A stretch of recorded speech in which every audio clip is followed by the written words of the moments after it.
Right, let's check. Let's check to make sure. Yeah, good. Very good. I'm coming through. Check my. Yep, mic is hot, nice and clean. And LightWave, welcome. Welcome to the Blender 3D and LightWave Roundtable discussions. Great to have you here. Okay, we're going to get started in about another minute or so. Hello, everybody. People are jumping in. I can see you all jumping in. If you would like to share, so Blendwave says, hey. So Blendwave, where are you from? What's the weather like in your area? Share with us. David Glenn is here. Welcome, David. I'm going to copy the link for you to come in. So if anybody wants to share live, I'm just going to just type it in here into the Twitch chat box. Let's say to share live. Here is the link. Okay. And there. Okay. Everybody should have the link now. All right, right there. There's the link. So you want to come on and share something live, you're welcome to. So these Saturday mornings it's kind of a roundtable discussion. People kind of come on and share their ideas, technical expertise behind Blender and or LightWave. LightWave is coming back into the market now. That has been purchased by another group, and it's interesting to kind of keep our eye on where it's going and what's going to be happening with it. So Biller says from the Olympic Peninsula, Washington State, cloudy with rain. Oh my gosh. Well, I guess there's always worse. And I know there's always worse because I was raised in Chicago. So I know that there's worse. And it's worse than Chicago too. You go up into the what is that area? Go up north there, even further north. And it gets pretty cold up there in the winter times. Fire season is coming, so rain is okay. That's right. Well, we get a lot of fires down here. I always state that I live in the place where the weather sucks everywhere else, which is basically San Diego, which is always dry. So we get fires. We get fires big time. You're in Silverdale. That's in Los Angeles. Yeah, so worse than Chicago, I think, would be probably the Michigan area, right? Go up north toward Michigan, getting further north, it gets really icy cold. Essence, greeting from sunny Moscow, Idaho. Hey, welcome. Welcome to the Blender 3D discussions and LightWave discussions. This is great. So I put into the chat box. Actually, I should probably do it again. If anybody wants to share live, and I've got a nice little Blender tutorial. I promise I was going to finish up the tire tread tutorial. There we go. For your convenience, I just put up there again if you want to come on live and share something, you're welcome to. And why don't we kind of get rocking and rolling here? Let me go ahead and let's see. Yep, everybody's slowly coming in. So all those who are just now coming in, share where you are from and what the weather's like in your area. We got David Glenn from Silverdale, LA. We've got Essence from Moscow, Idaho. You said Washington for David already. Oh, the Olympic Peninsula was Blendwave. I was the closest up to that area I have been to Olympic Peninsula was Seattle. And actually, I would have to go through the peninsula. I drove up there. I was speaking at SIGGRAPH one year. up in Vancouver, Canada. It was the first time that SIGGRAPH has ever gone to Vancouver, Canada. Put on my glasses here. They see things a little easier. And I think I had to drove through the peninsula to get up there to Vancouver. That was a fun drive. I mean, comparing it to another drive that I took, it was when I went to SIGGRAPH in New Orleans. And I decided to get adventurous and decided to drive to New Orleans because I took my camera with me. I did a lot of photography. And I figured I'd drive cross country and do a lot of photography and then do my presentations at SIGGRAPH. And I'm going to share my screen here. Go to present. I'm going to present, share screen. And discovered that that's one of the most boring drives I've ever been on, and I'll never do it again, especially when you get to Texas. It's just hell.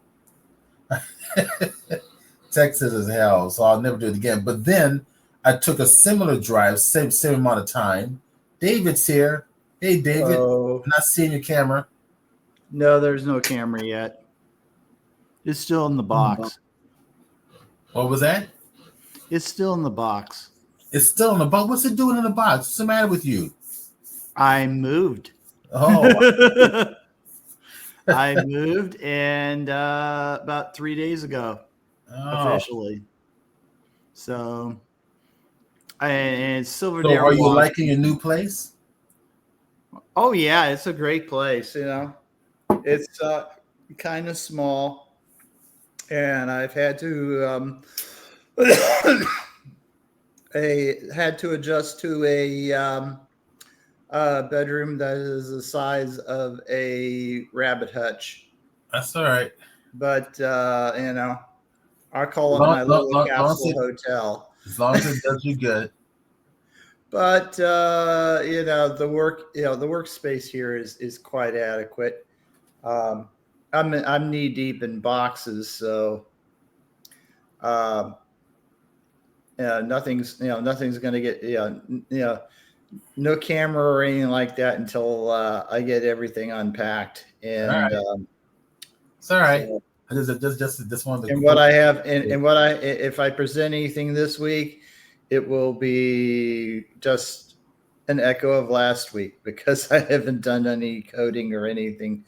That's all right. Or any LightWave stuff. I like your wheel though. That's cool. Yeah, it's coming along, and I'll quickly go back over what I did to create this hub. Yeah. And I can't remember.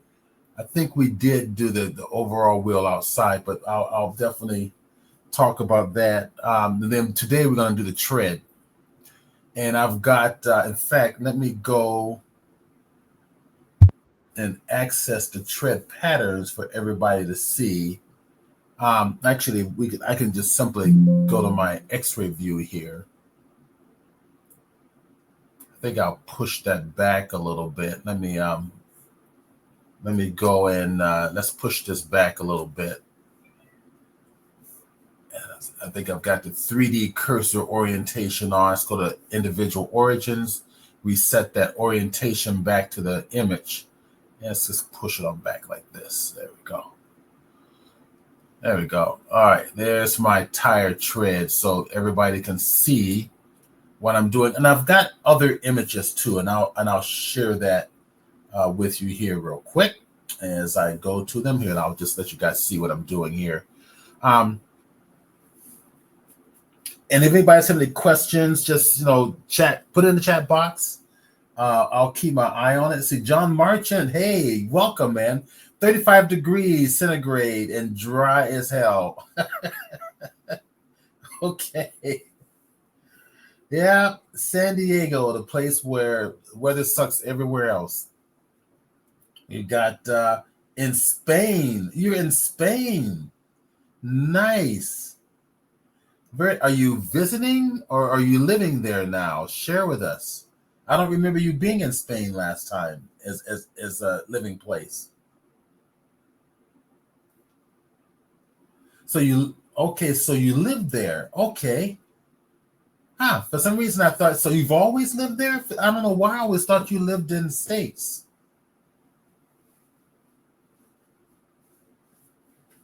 That's interesting.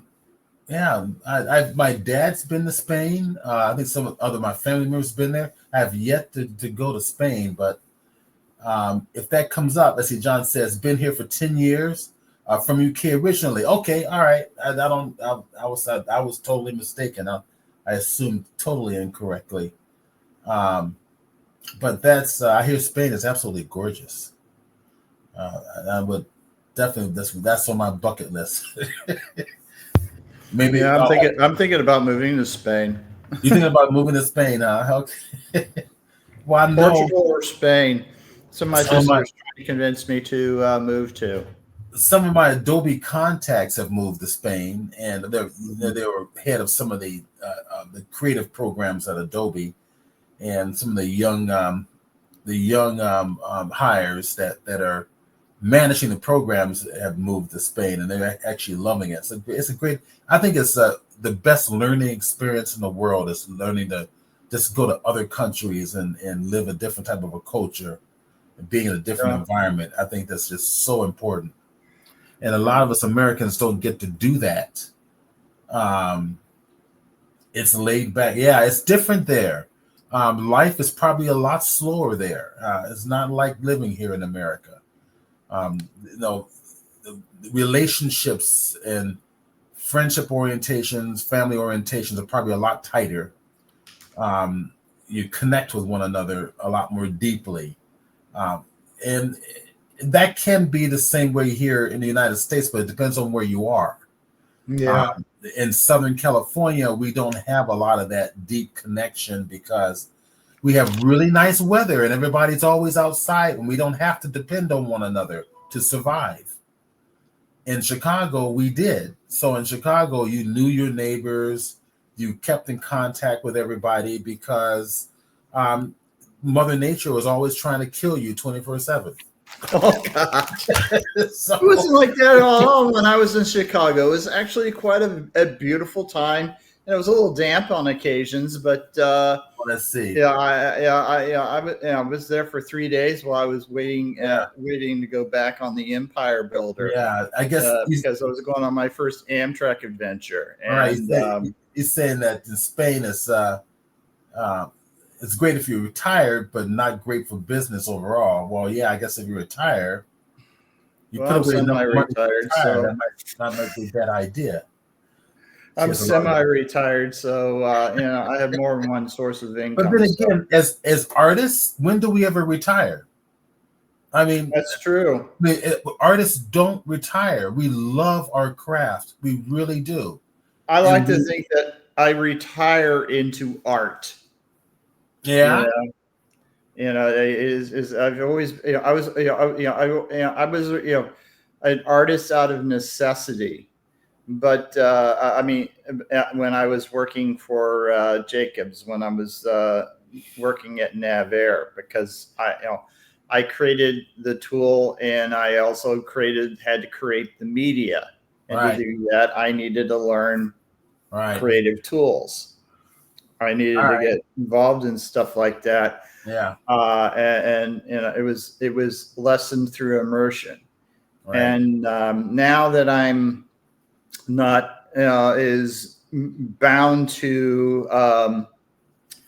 the pressures of working for the Navy, now I can start thinking more creatively, and it's gotten to be more of a study because I still consider myself a bit of a software hack. You send a lot of bureaucracy in Spain. Yeah. Oh yeah. There's a lot of bureaucracy anywhere in Europe. Never people retired to art. Yeah. A lot of bureaucracy in Spain. And yes, I'm retired technically only. I don't know. I understand that 200%. Yeah. Yeah. No, there's excited. A lot of us people who are retired into art Yeah. And some of us have actually gotten into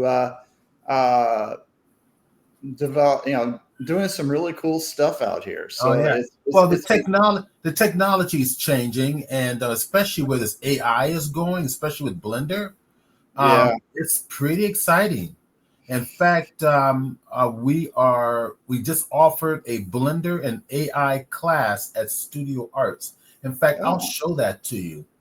I'm teaching it, yeah. and we'll go to studioarts.com, and they're in Los Angeles, and you don't have to be in. It's all through Zoom. It's all through Zoom, so you can be in Spain and take the class. So summer classes here. That's great. I'm moving to Spain tomorrow. All right, so that's my Blender 101, which is going to start in August 4th. But this is the Blender 350, the Gen AI. That's it right there. It's basically the Gen AI for Blender. Blender. Now, if I click on it, in fact, here I'll put the. Let me go back real quick. Come on, go back. All right, I'll put this page into the chat box. Let's put it right in here. There we go. So you guys have the link now for the Studio Arts classes. So yeah, I teach several. I'm the main Blender instructor there. There's one guy. He's not really a Blender guy. He's a sketchboard artist, but he's using Blender. He's doing the grease pencil. I started with the grease pencil class, but being a storyboard artist is not my passion. This storyboard art is this guy's passion. He's really, really good.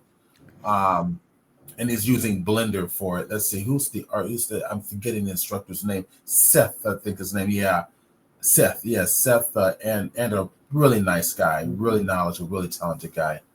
I'm there with some very good instructors. Very talented instructors.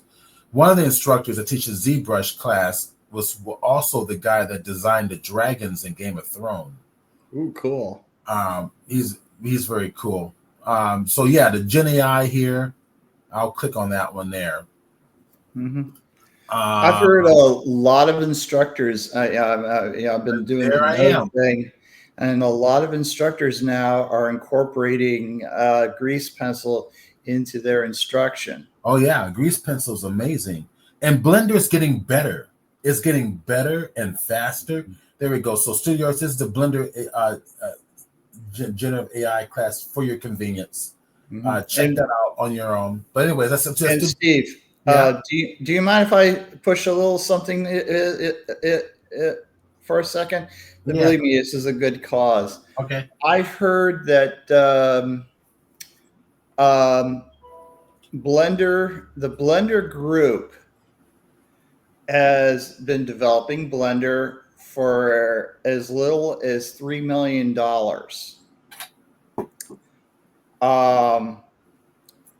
Of all the people that use Blender, only 5% of them are contributing to the foundation. If you want to see Blender expand and become the great product that it is now and a better product in the future, it probably, if you could contribute like $5 a month. Yeah, if you go to the website, a wonderful thing to you. I know they come up and they nag you now for every time you do an upload, but right. And for some of us, it's like, I'm just experimenting with this, or I'm too poor, or whatever. If you go to the support, understand that. Yeah, go to the support up here at the top, and then that's where you can do your donation support.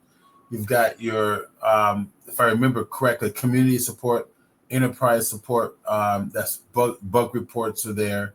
I think also in the program there's here's donate right there. Yes. Yeah, the donate button. It's right there. Big blue button. So there you go. $25, $50. You can do Plus it one euros. time. Yeah, or you can put in whatever amount that you want in here. So yeah, if you guys can donate $5, $3, $10, it's well worth euro or US Because dollar. believe it or not, they actually do have they actually do have a staff that they have, and they told me that the average staffer that they have to pay for and I believe it's in Belgium where they're Right. based is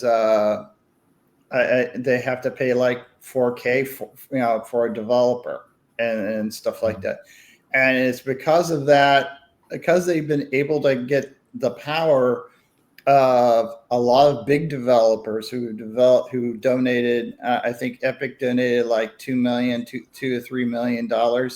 Yeah, But that's those are one-time shots, yeah. and but That's because of like that, from they've Apple been and able to Microsoft. turn Blender into a much better product. Yeah, that's from Apple and Microsoft and Adobe. They've been donating big Well, companies. you'd be you'd be amazed about how much revenue Adobe makes. It's around 400. Somebody told me, and somebody threw a figure in. I may be totally wrong on this, All right. but the figure I heard from Adobe is something like 400 billion or something like that. I mean, that's All more right. in some nations, so I don't believe Okay. that. But Yeah. Yeah. take it with a grain of salt. But still, still they make a lot of money. They do. A big corporate entity, they make a lot of money. They're Well, at the risk, let's not rant on Adobe, but let's get into Blender. Mm-hmm. No, I'm not. You're gonna get because it's easy to get into a rant on Adobe. I see it all the time. So that's Because you teach Adobe. Yeah, I do teach Adobe. I love their products. You know what? Another product I like, you guys. If you guys have never seen Krita, Krita's pretty amazing. Well, one day I'll have somebody who I know someone who uses it on a regular basis. We'll have them come onto this channel and show you Krita because there's a lot of texturing possibilities that you can use for that program for 3D. That would be wonderful. Krita's pretty amazing. Krita's very close to Photoshop, but it's designed for painters, and it's free. It's open source. Yeah. And it installs on your Windows operating system. I don't know. I tell you what, I don't want to get sidetracked. So let's maybe in the second half we can talk about some of those things. But anyways, okay. So as I promised, the tire tread, we did this one last week. We did the hub last week, and what I'll show you. We'll start from here. We'll start from the hub, and then we'll get into the treads. Here's some references of the tire.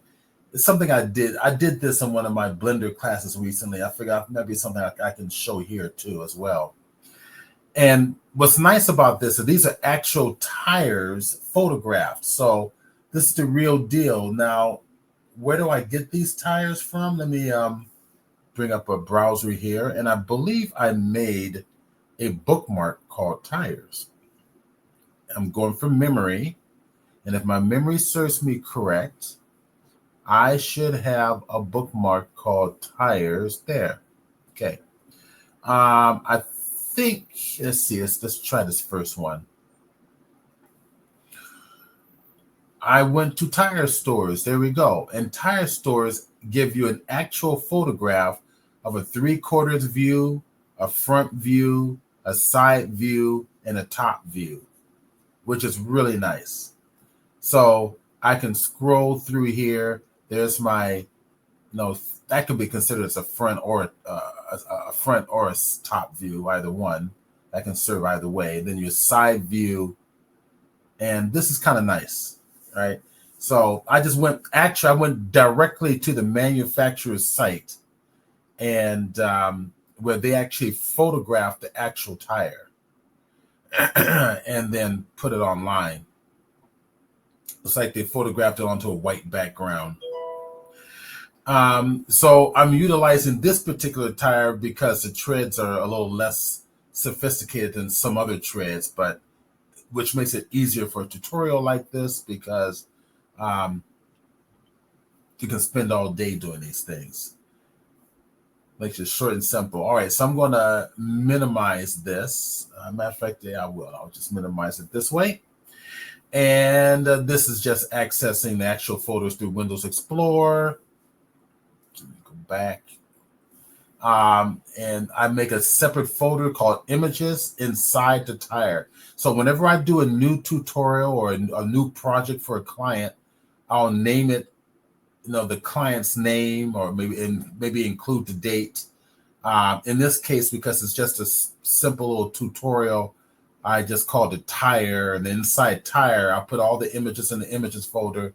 And technically, this should be a reference images folder. The images folder should be the images you're actually going to use inside a Blender, which would be that front and that side view. The rest should be reference images. So technically, I will make a new folder like this. Control-Shift-N for a new folder. And then I will put in here images. Well, let me get my caps right.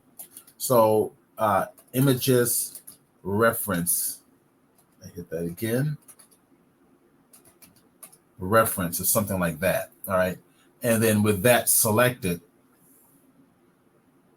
I can go grab everything that I'm not going to use inside the Blender program and drag them into the reference images. All right.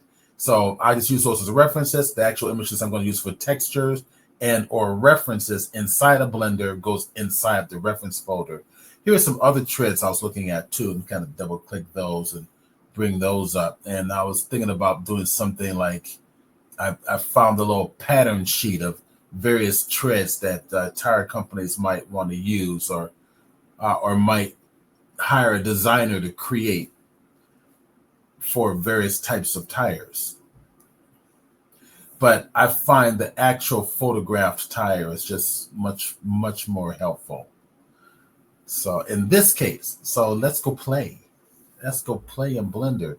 All right, so I don't remember if I actually created the outer section here, but I'll show you how I did. Well, I'll go back over and just show you very quickly how I created this section here. It's very simple. I used a bunch of modifiers. I looked at the tire. Let's go back to here. Which one did I use? It was this one here. Okay. All right, so that's the one I used. And I broke this down into the most simplistic. These are just repeating shapes, right? So I broke them down in the most simplistic way as possible, in that I discovered that the common shape is this V shape. It's just that V shape, and that V shape is just replicated 5 times all the way across the wheel, which naturally leaves this open space in here, the smaller open space. But in addition to this, that V shape is also symmetrical. Now, that's where, as 3D artists, you want to get used to seeing the symmetry. Because that means you can do half the job instead of putting a lot of work into something. Because 3D is so work intensive by nature, we want to minimize our workload, be as effective as possible. So once I identified that is going to be the shape, and that is also going to be symmetrical, I set up the actual reference image so that I can create this in a symmetrical pattern. So what I did is, let's go into Blender now. Let's go to my side. There we go, right here. So if we take a look at this, I set up the image so that my V shape is going to be symmetrical to the Z axis, going up and down. So if that was the case, let me kind of turn off some of these modifiers and watch the video from last week. Now, hey guys, I made a new channel for everything that we do here on YouTube. So let me show you real quick. I'll give you the link to we have a special YouTube channel. Stop it. And if I go here, yeah, it's Blender. There's my Blender. Go to my channel. And here are everything that we've done so far. Everything that we've done on Twitch is all here, and it's all free on YouTube. So today's broadcast will automatically be uploaded to this channel. So I'm going to copy this. Let's see. Is that if I click on this? I don't want to click on the image. I think view the channel. I'm at the channel. All right. So I'm going to copy this. Tell me if you guys can get to this or not. I'm going to drop this down into my Twitch box there. There you go. All right. So go find. Then you should be able to see that just fine there. I'm looking for my StreamYard link. I am missing it. Let me go here and find this real fast. And grab that one there. I'm going to get rid of that one there. And also,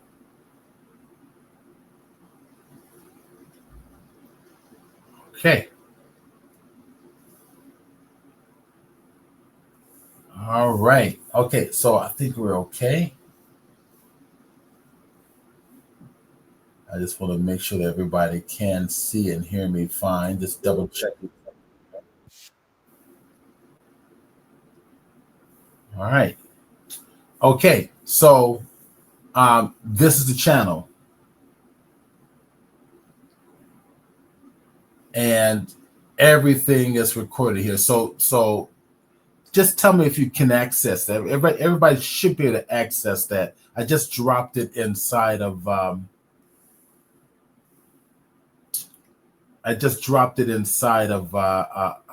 StreamYard. Okay, so I'm not. Let me see what's happening. I don't think you guys are hearing me. I hear you fine. You do? Oh, good, perfect. So you're still there. I don't know if it's going through. I'm not too sure about Twitch because I got that muted. But give me a second. Yeah, I think Twitch can hear me. Just do me a favor, everybody. I just want to make sure everybody can hear me real quick because my sound started to act a little bit bizarre here. Just type in yes if you can hear me on Twitch there. Oh, good, perfect. Essence says he can hear me. Great. Then so I'll stop stressing. Okay, so there you go. There is right here is all the videos, including from the past, is all down in here. All free for you guys to access. Definitely, like and subscribe on this particular channel. And that way you'll be notified of all the new updates and all that stuff. Okay, fantastic. Okay, so let's go to work. All right, so here, what I did, if we start turning this stuff off, I'm going to turn off the array. And you can see immediately. All right, the one image, the one that the V shape. If I turn off the subdivisions, and it's hard to see unless I get a little closer, you see the faceted shape, right? So subdivisions, no faceted, and the faceted shape. You can see the booleans that I put in here as well. That's this little circular etched out area. That's coming up next. All the booleans, I would see that one just turned off. All right, turn it on and off, on and off. That's all. So turning off all the booleans. Okay, so that's the basic shape. I think I merged these together for booleans to work, but I initially started this off where I only did 1/2. And I may have deleted the 1/2 portion, but you guys get the point.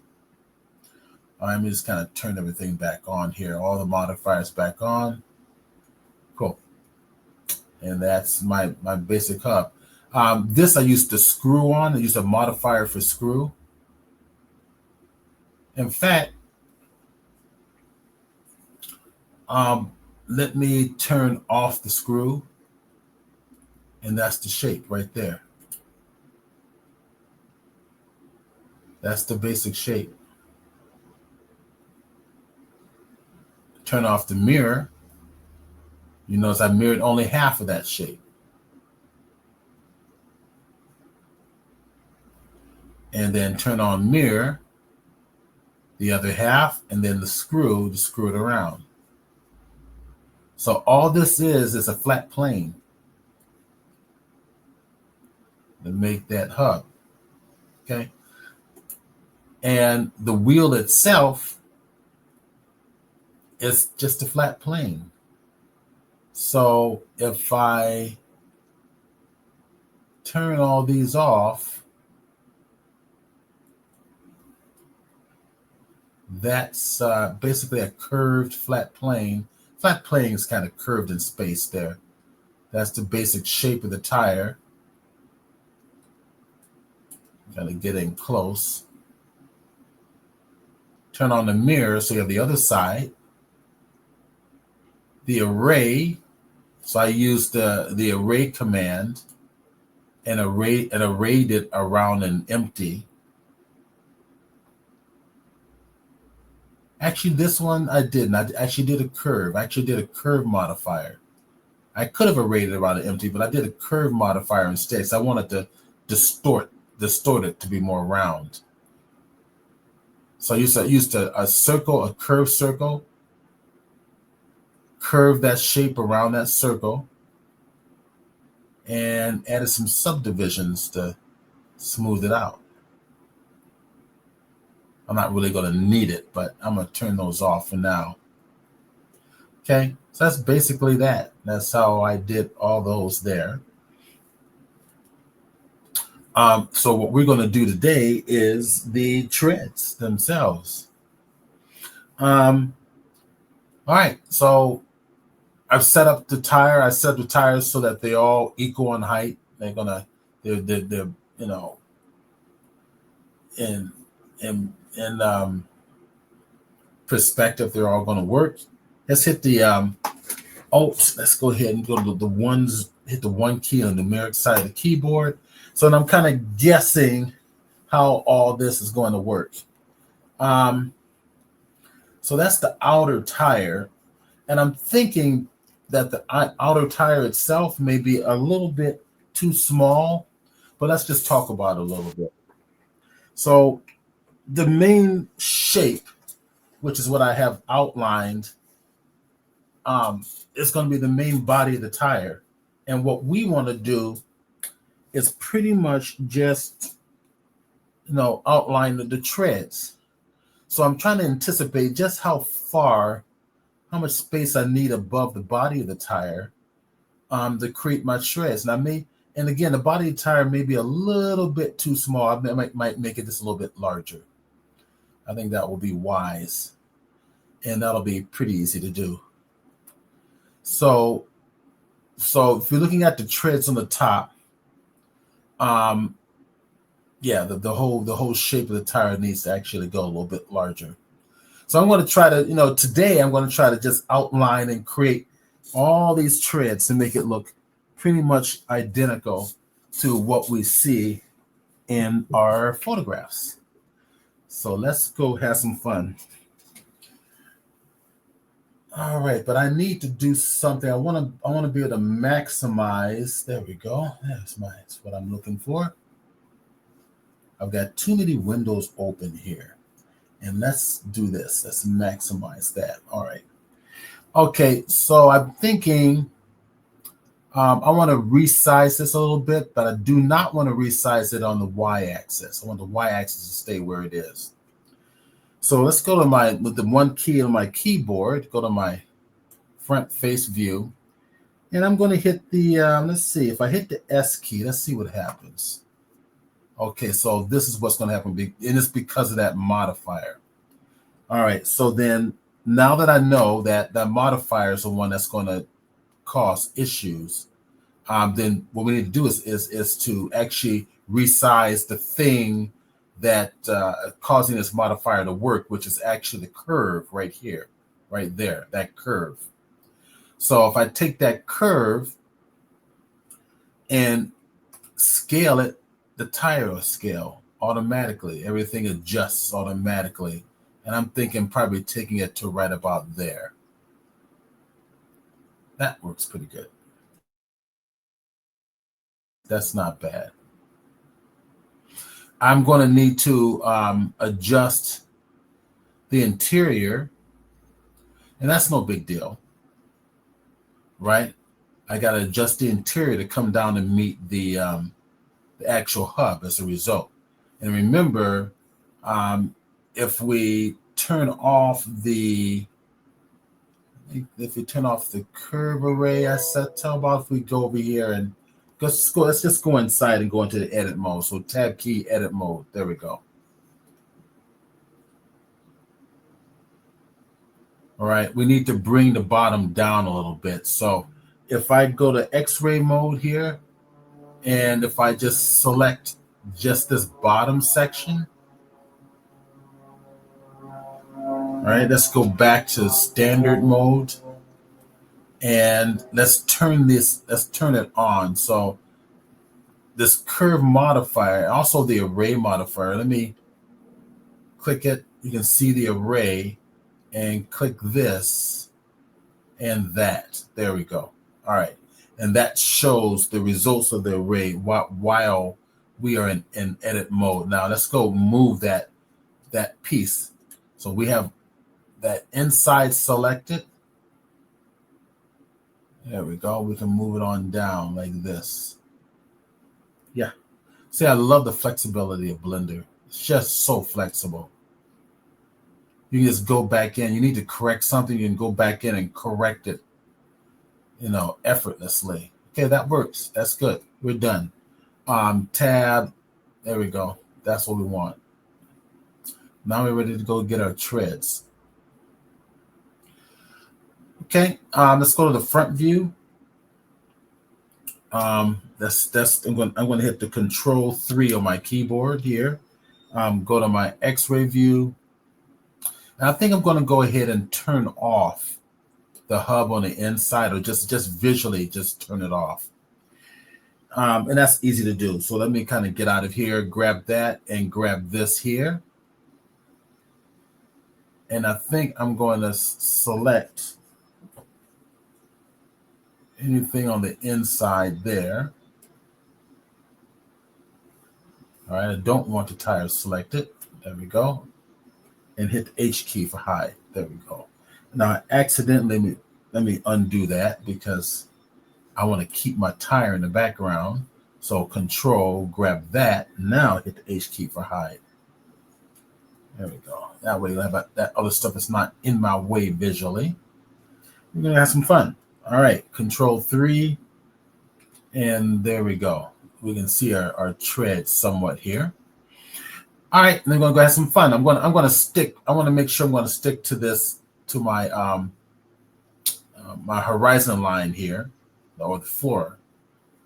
You can see the y-axis, the green y-axis right there. I want to stick to that area there. And let me go over here. And what I think I'm going to do is let's go to my wheel and turn that off temporarily. I'm going to look at the basic shapes. And it's basically this shape. That's all I need. Just that one shape. So if I come, again, I'm looking at repetition and I'm looking at symmetry. So I have symmetry here to some extent. It's a little bit different. Symmetry is being applied, but it's the same thing that's rotated to the opposite side. So basically, all I need to do is get rid of all this back here and just model that one piece. And that's it. I think that'll solve our problem. We'll go down the eraser tool. Let's go ahead and erase all this out of the way. And then we're going to go ahead and get started. Let's go have some fun. I'm going to work a plane. Now I've got my wheel here. I can turn that on and off anytime. So we'll keep that in memory. And what I'm going to do is I'm going to bring in the plane. There's my 3D cursor. That's in an acceptable place. So let's go to Shift A and let's go bring in a mesh. Let's bring in the plane. Let's rotate that on the Y-axis. So RY90. There we go. We can see it. Let's just immediately go into edit mode. Tab key, edit mode, so we can see what we're doing. S key, bring it on down and match it real quick. Okay. And I want to model everything in quads. All right. I want to model everything in quads. It's a good habit to get into. Now, I know there's a lot of Blender tutorials out there that talks about, booleans and using box cutter and all that stuff. But, I find that it's very beneficial to stay in quads. I'm going to go grab this in here, bring it on up. And looking at that tread, I've got this little tapered edge here. So go to the point editing mode, select it, and that's going to be that tapered edge here. This is going to come right across. And that's my first quad.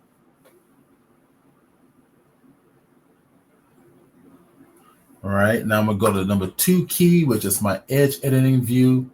And let's see, I can probably if I'm going to be a little anal here, I guess I can bring this to right about there. Okay, now 2 key here, select that edge there and hit the E key for extrude and probably bring it down to right about, I suppose I can bring this down to here.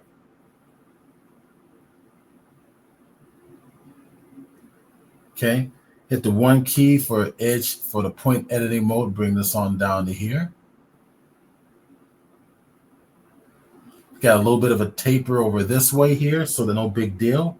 2 key on the keyboard, select the edge and E and taper that.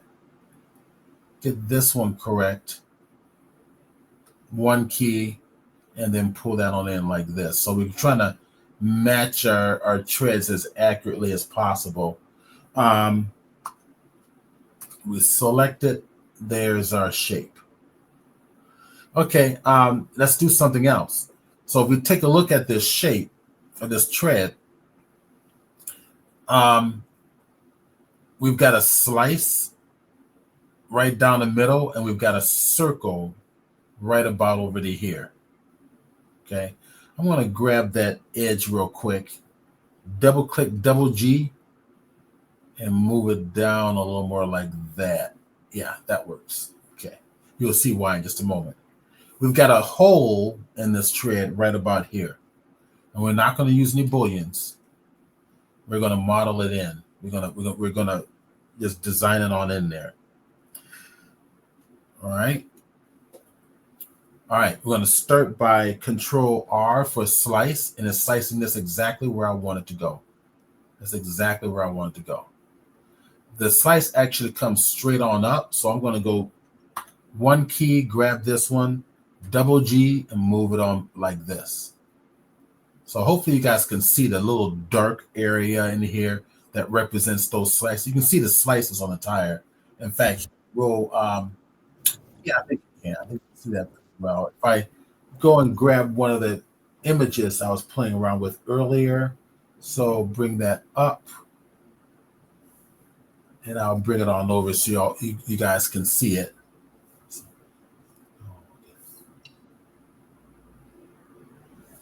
All right. Yeah, those nice little slices, slits, and holes where we're going to honor all this. I'm going to do that now. Okay, let's get in close. Let me select all of these here. Hit the period key to zoom in close. All right, the slice actually stops right about this area here. Control R, take it to right about there. It stops right about there. I need to move this line on over a little bit. 2 key for the edge. Grab this one. Double G, move it over a little bit like that. Yeah, that works better. Now with that edge selected, keeping everything quads, Control B, and that's what I want. And that's my slice right there. Right there. All right. Now let's set up our circle, right? We're going to make a circle out of a square. Control R, because I want to splice this in quarters. So right through that little, looking at that dark hole right there. That's going to be our circle. We need another slice to come in so that the point's going to be dead center of that hole. Control R, just use the slicing tool. It's honoring all those connected faces, keeping everything quads. All right, now here's where the fun begins. We're gonna do the hole first. So we'll go hit the 1 key to get the point editing mode. We're only interested. Actually, let me save this one. Control Shift S. And I'm going to put this into the folder I wanted to go in, which is in my lessons and also my presentations. And I've got a Blender. It's a Blender tutorials folder. Let me go find it real quick. And Blender tutorials, I believe, or it's in here somewhere. Right in the presentations, Blender discussions, not tutorials, discussions. There we go. All right, and I'm going to call this one Blender Entire Twitch. Good. I'm going to save it just in case something happens. All right, I want that 1 point right there. We're going to make a circle. How can we make a circle? We can make a circle out of a rectangular shapes because we can bevel a point. We can bevel an edge. We can bevel a face. Well, we're going to bevel a point. So Control B is a shortcut for bevel, right? But if I go to Control Shift B, as in boy, I can bevel that point. If I bring it out to about the diameter I want it to be, and then roll my scroll wheel, I can put extra points in here, right? If I left click to commit the changes, I get the dialog panel on the bottom left. If I go to profile shape, that's like 1, 2, 3, 4, the fifth one down, the fifth title down. Profile shape, I can adjust its profile to a circle like this. There. That's all I want. Now, go to face editing view mode, 3 key on my keyboard, commit my changes. Oops, that was an accident. Undo. All right, we'll undo it. Sorry. Control Shift B, do it again. Oh, maybe we go to the profile shape. Is that what I did? There we go. And just go back. There we go. There it is. Okay. Now, all done. Let me go back and select that. Go to my face editing view. Select all the faces. And what am I going to do next? I'm just going to delete it. X key, faces, done. See? Now we got a hole in there. And that hole's more than good enough. Now, if you want to be really anal, you want a perfect circle, see a client, you get a client that's really anal about it, we can grab that. Let me see if it'll work on here. Let me get in close. Hit Control 3, get it on back.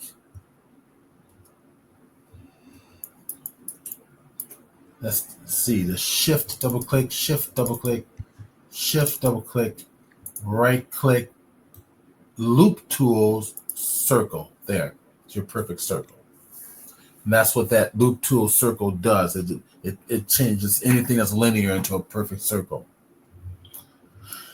There we go. Perfect circle. Now let's go get this little edge, cut this one out over here. So face editing mode, of course, and grab this and grab that.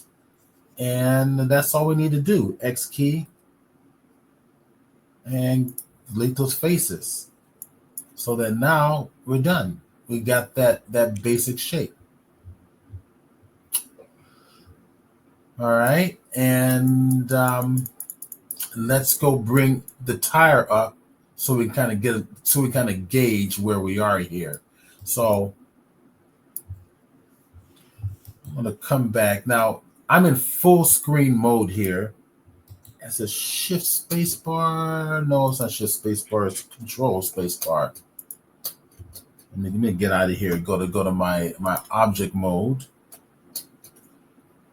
If you get into this full screen mode, you're in a particular viewing mode, and right up here in the top right hand corner is hidden. If you bring your mouse up to the right, you see a little icon. Poke its little head out, its little arrow. Click it, and it takes you back. All right. So the shortcut is Control Spacebar. Will maximize that window that you're in. So if you get into that in the future. Nice slice. We got to post that up there.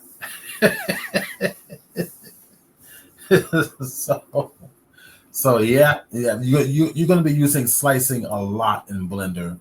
Your Blender career, you're going to be using it a lot. Okay, so that one is done. So let's go ahead and extrude it out. Let's bring back the wheel. Okay. And I need to get this positioned correctly. So I'm going to select the object. You can see it's a little bit too far behind the wheel. So let's go over to the one view. There we go. This is where we wanted to be. Now I got to get everything aligned properly. Go to X-ray mode. And just bring it on up like that. All right, if I select it now, it's being stubborn. It's hard to see it in orthographic view, but you want to bring it up like so. All right, so if I go to orthographic view, you can see there's the arrows, but you don't actually see the outline because it's in two-dimensional view. We don't see the size. So we're going to bring it right about there. That's about where the tread's going to start, right? Just like this. That's what we're going to do. So we'll use this one as a reference. And all we're going to do here is get this out of X-ray mode is we're going to extrude it on out. All right. We're going to use modifiers. We're going to make it as non-destructive as possible. So we come down to solidify, right? So go to your modifiers, generate solidify. And I want to solidify it in the right direction. So oops, that was offset. I didn't mean to do that. What I meant to do was the thickness. That's going up, but I want to go down right there. Okay. There we go. I'm bringing it a little bit too much in, but that's okay. I know that with that modifier, I can come back and modify it anytime I want. So that's going to be my first tread. Just to kind of get your imagination going here, those edges are a little bit too sharp. So we'll use another modifier. So I'm going to cascade up the solidify. And then I'm going to go to add another modifier. That modifier on the generate is going to be bevel. Boom. There we go. So we're going to start giving these edges some dimension. So we'll go up to 4, 1, that's 2, 3, 4, 5, 6. Go to 6. I'm overdoing it. We go to 6. And we got a little bit of a nice little smoother edge there. That's pretty enough. That looks cool. Right, one down, then we got to do the other. The other one's going to be a little more challenging. Mm-hmm. Because it's got to wrap around the tire a little bit. But I think I've develop a solution for it. Yeah, that's right. This I gotta see. That's right. No pressure. No pressure. I like it. All right. So let's go back to our front view right about here, and let's temporarily turn off our wheel. There we go. You can see our first one, and we're going to get another plane just as before. So Shift A, mesh, and bring in a plane. Rotate it on the X. Y, RY90. There we go. Go on immediately into edit mode so we can edit this guy. S key, bring it down to the size that I need it. Put it on over. We're working in quads, right? We want quads. So X-ray mode so we can see through this thing. All right, so we take a look at this. We got a quad. We got two in the first head of this thing are two quads. So grab the point, put one here, grab the point, put one there, right about there. Grab this point, put one there. Okay. Cool. All right. Now, edge editing mode. See, I'm switching between edge face points all the time. I'm not sitting still. So from here, let's see, 1, 2, I guess I'm going to have to do this. Yeah, I guess I can do it this way. I think I can do it this way. E key, extrude it out.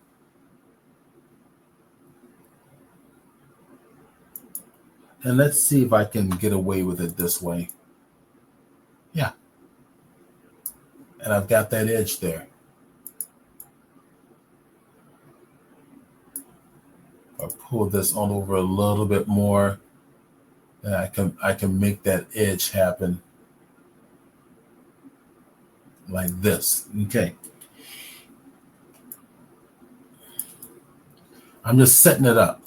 So now grab this to E key all the way on over. Like this, go to the point and bring it on over like this. Okay. My anticipation is that this edge is probably going to come out to here and then drop straight down. Okay, it's going to drop straight down. Now, I need my wheel now as a visual reference. And I also need another visual reference as a nice little reminder. This little guy right here. So, taking a look at it, this is the one right here. This is the one. We're getting close and kind of this piece right here is what I'm creating. These side treads are going to have to be a separate set of treads for me to develop. But we'll do that in a little bit. So basically this comes down and ends right about here, right? The one below it is going to be a separate set of treads that I'm going to create, which will also be arrayed around. All right, we'll see how well we can do with this. So I want to drop it down, straight down to right about there. I'm going to be doing some guesstimating here. So I don't have a type of a, I don't have a caliber or anything to measure all this stuff. So, all right, so this is behind. I gotta bring this forward. So A key to select it all. Bring it up forward, and let me go to my side view. Okay. And I'm going to match it with the other one right about there. Okay, that looks good. Okay. All right, from here we go straight down. So edge editing view. Let's take a look at this. We go to the side, I think it's this one here, okay? And E, and then X, and bring it straight down. So I'm thinking right about here. What do you guys think? Probably right about there. If we take a look at the other one, let's bring it on over. Yeah. Think about how far it's coming down. It's not coming in that deep. Just about, looks like almost a half an inch, maybe a little less than half an inch coming down. So something like this. Let's take a look at it. Yeah. Because if we take a look at this, yeah, it's coming straight down. It's not tapered that I can see. It might be, but I can't see it being tapered. It looks like it's coming straight down, creating a nice little hard 90-degree corner edge right in there. And it might be slightly tapered, but we'll see. Okay, so it looks like it's coming down right about there. And now this whole piece, go to face editing mode, looks like it's going to come in to almost connect with the tire, but not quite. So it actually looks like it's going to hit this little portion in here. So I'm going to go grab this edge again. X, bring it down right about into there. Yeah, that's it. Because the other piece is going to connect right. It's a little space. It comes out a little bit from the actual shape of the tire, comes outward from the face of the tire, and then the other one connects, creating a little grid, a little opening in there. That is the second set of tiles that I got to create right down here in the bottom. All right, maybe I'm not explaining it right, but that's what it's looking like to me. All right, now I'm going to stop. I'm going to stop it there. Okay, I'm going to stop it there. Let me go to my front face view. Let's turn off the wheel temporarily. And let's go create our extra details here. So I got the circle here I need to cut out. So Control R.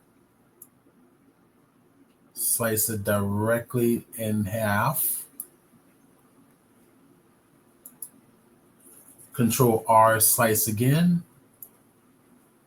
Right about there. We got this slice coming up through here. Yep, it's coming right down the middle. So Control R, put one there. And this slice actually ends up in here somewhere. So I'm going to put a Control R and say, I don't want to go too far. That other slice is going to end right about there. Okay. We got one more. We got this side over here. That little piece, little odd piece right in there. Control R. Oops. There. I think that's going to work out quite nice. And this one, I may have to do something different, but I tell you what, let's get the circle first. Let's go on and get that done.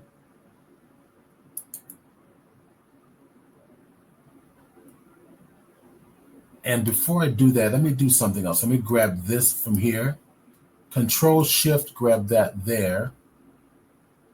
Double G, because this line should come straight on up. Get rid of that. And it's like this. Double G.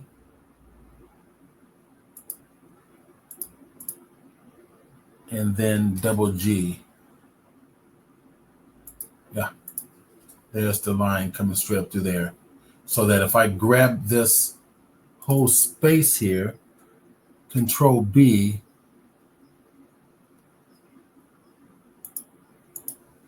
Remember, we want from here actually to here. So Control R, end it right about there. Okay, so it's going to be this section to here. So Shift Control takes everything in between it. X key, face is done. Okay. Let's get the point editing mode. Grab this. Everybody should know what to do here. All right. So Control Shift B. Roll it. It remembers my last settings by turning it into a circle. We'll stop it there. Hit the 3 key for faces. And just go ahead and delete them. Grab those edges, because you want a perfect circle. Technically, it wouldn't matter, but if the client wants to be anal about it. So right-click, Loop Tool, Circle. Boom, there we go. Done. Okay. And that did it. I think we're done with that one. We got the edges in there. Okay, so now this is going to be the tough part. Now what I have done in the past is simply put on a modifier. So let's give it a try, and then let's see what the modifier gives us. So we're going to go down, go to the full view, and go to my generate and go to solidify. Go to opposite direction. Okay. That's doing it. But we want it to go further. If we start let me bring up the wheel so I can get a reference. So we're going to have to do a little fancy footwork to get this to work outright, because the modifier, let me see if I can, and let's go in the modifier and take a look at what options we've got in there. Right, so we've got even thickness, which is not checked. So if I check that, let's take a look. It's getting close. I'll make sure. Now you notice your orientation is way off over here. And just for my peace of mind, right-click, set orientation to geometry there. Now we got it up here. Okay. Let's go check the even thickness and see what happens. There. That helped. That'll help. That should allow me to kind of go a little bit further. Almost. I'm still going to have to do some fancy footwork. So we'll go as far as I can go without it clipping. You see over here, it's surpassing. It's going to over shoot one another on the edges. I don't want to do that. So this goes as far as I can go.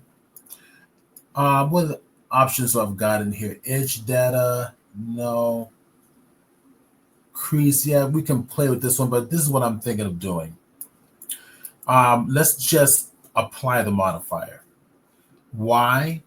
Because if I go into edit mode, right, that's my geometry. I don't have any real geometry in here, right? If I select it, it's only recognizing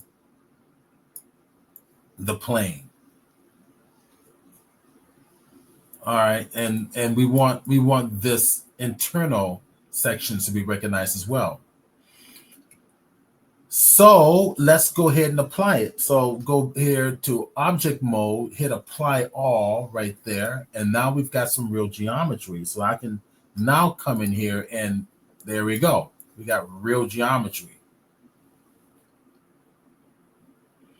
So I'm thinking it's just take the top, the bottom faces, go to X-ray mode, go to my face editing mode. Let's kind of bring this to the side where I can see everything. and grab all those bottom faces like so. Now, if you notice, the bottom faces are all kind of crooked. What do we have to flatten it out? Right click, loop tools, flatten, boom, done. And now I can just take this and go, and that's in. And now I'm going to take these faces here. Well, not all those faces. I got to delete some of these, so, or deselect some of those here. There we go. And pull those on in. I need to do something about the side, but I'll pull those on in first.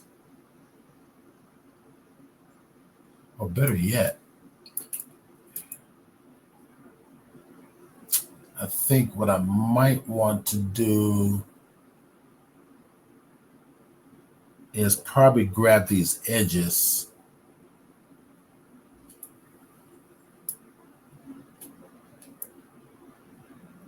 I want to get all of these edges.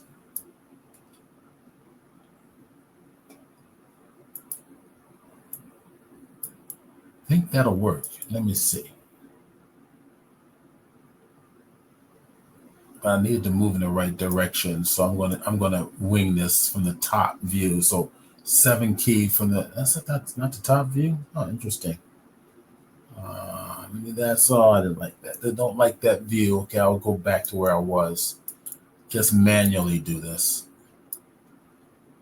Grab the middle and move it on in like this. Yeah, it should be good enough.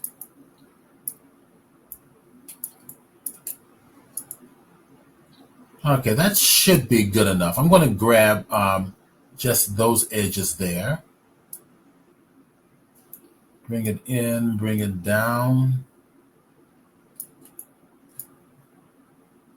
And let's just grab these here and bring it in a little more.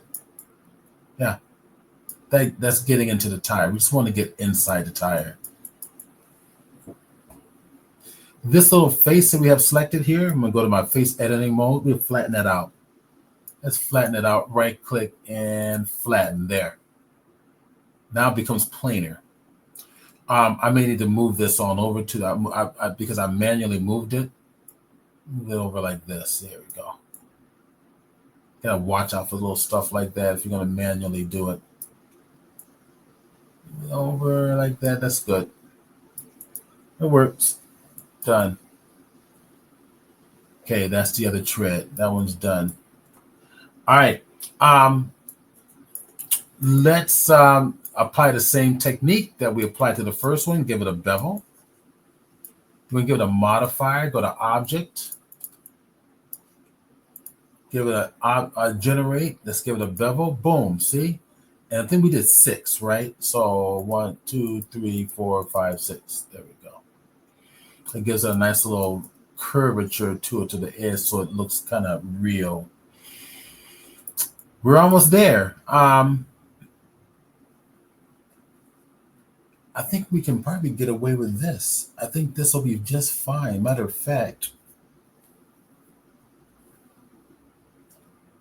you know what? I might be able to pull this off. Let me tell you what I'm thinking. All right, so my initial thought was this. My initial thought was, no, I'm not going to be able to pull it off the way I'm thinking. Okay, the initial thought is that we found the repetitive shape, right? Right here, this shape here. And if we bring that all the way around, that'll work. But this bottom section here is different, right? It has 2 different shapes per every 2 of these here. So if we get in close, we kind of zoom in a little closer. We've got this shape here, and then right next to it is another V-like shape under the second one, which we can create, but in order to do it, we have to do it as a separate array. So I thought I can pull it down with this one to kind of cheat, but I'm not going to be able to do it. I'm going to have to literally create this whole line as a separate array to make this work. All right, that's fine. So I made the base. We're ready to do our array now. We are ready to do our array, but we need to get to the other side of the tire. I want to bring this one closer to this to the other tread to make it a little bit more accurate. So I will grab this little piece here, go to edit mode here, okay? Go to X-ray mode so I can select everything. And you know what? This one only has the face. This is just an extrusion. There's no, I did not apply the extrusion. So I'm gonna double click it to grab this set of polygons. All right, so Control 3 is it? There we go. And just pull this in closer like this. That works. Okay. Get out of here, go to object mode. All right, now we're ready to do the other side. I'm going to keep my 3D cursor where it is. Now this is going to be fun. To complete this, I need to merge these two together. To do that, I've got to make sure I have no modifiers applied. So on the one that I've just finished working on, I've got to apply those modifiers right here. So the modifiers, I've got a solidify and I have a bevel. Now, I've got a bevel onto this one too. I might be able to get away with this by applying only the solidify, but not the bevel. Let's see what happens. So I'm going to apply the solidify and it's done. That means if I go in edit mode here, I've got geometry everywhere. I got real geometry there now. Okay, let's get back out of here. Now, they both have bevel. So if I merge them, I'm going to do that now. Select them both, Control J, that just merged them. Because they both had the exact same bevel, that modifier is never applied. It stays there. So I can turn it off or on or off or on. I get to keep that modifier non-destructive. Does that make sense? All right, now we're ready to do the other side. This is going to get fun. So got my 3D cursor where I wanted to be. I'm going to hit Control 3. All right. And we're going to use a technique where we're going to duplicate it, but we're not going to duplicate it as separate objects. We're going to instance it. So I'm going to instance this object, not duplicate it. Kind of the same thing and kind of not. So if I hit Shift D, that duplicates. I'm going to hit Escape. Okay. That's not what I want to do. Okay. It's not what I want to do. What I want to do instead is I want to instance it. And the shortcut for that is not Shift D, but Alt D. Alt D does the same thing. It looks like it's going to duplicate it. Attaches to your mouse. So right click to send it back. Come up here and say, use my 3D cursor. 3D cursor is my orientation. And based on that 3D cursor, I want to rotate that instance object to the opposite side. So R key on what? The X-axis, right? Or if you go to hit your rotation command, you get to see the visual access. So I want to rotate this 180 degrees on the X-axis. So R X 180. There. Boom. Matched it. Now hit enter. There's my tread.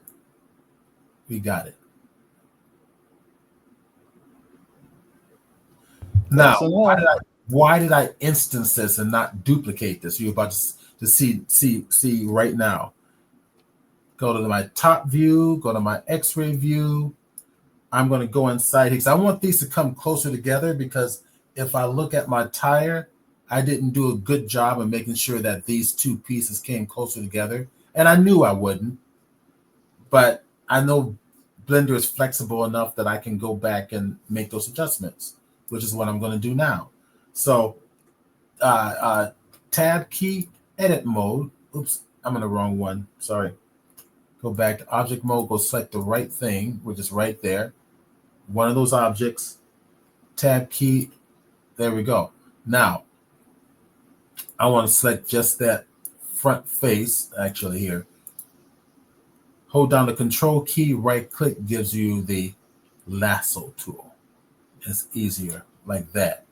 Now I'm going to take this and move it. And look, the opposite side moves exactly because they're an instance. So whatever I do to one object, the exact same thing happens to the other object.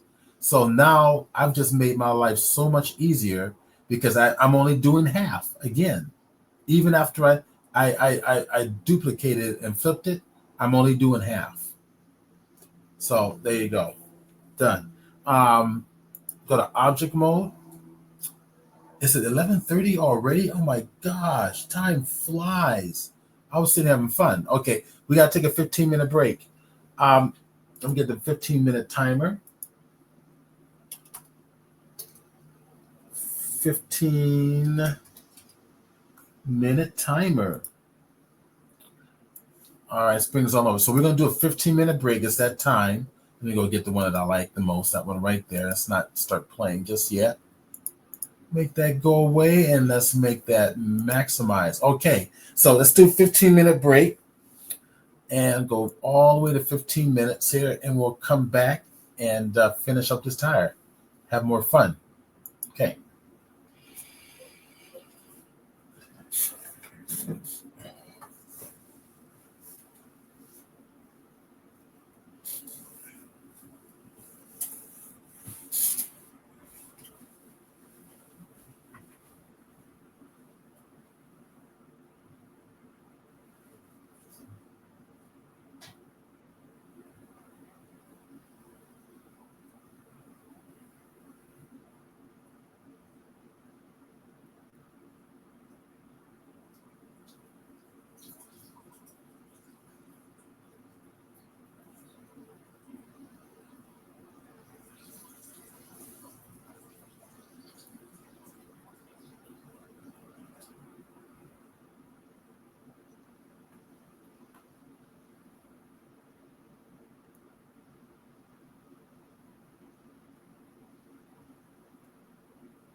Sure.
Is that okay? Make sure everything is, yep, sounds on, everything's working. All right, cool. Yeah, we can hear you. Okay, so we've got the tread ready to go. Mm-hmm. We got it ready to go. So all we have to do now is create a circular shape. Um, these here are not embedded into the tire enough. Not that it really matters because we're never going to see it. This interior here is not quite going into the tire. Yes. We're never going to see it anyway. So you'll see why in just a moment. I suppose, let me go to the other side and inspect that real quick. Yeah, that is just that one side. So let me go over and modify it just a little bit. Grab this one here. Now, let me go back to my medium point. And I think all I really need to do is shift space bar, go to move. And it's probably just do this. It's probably all I really need to do. And probably tilt a little bit, but let's hold off on that. Let's see if that is actually going to be a problem. I don't think it is. So I'm gonna undo it, and I'm gonna do what I want to do from the very beginning. Um, okay, so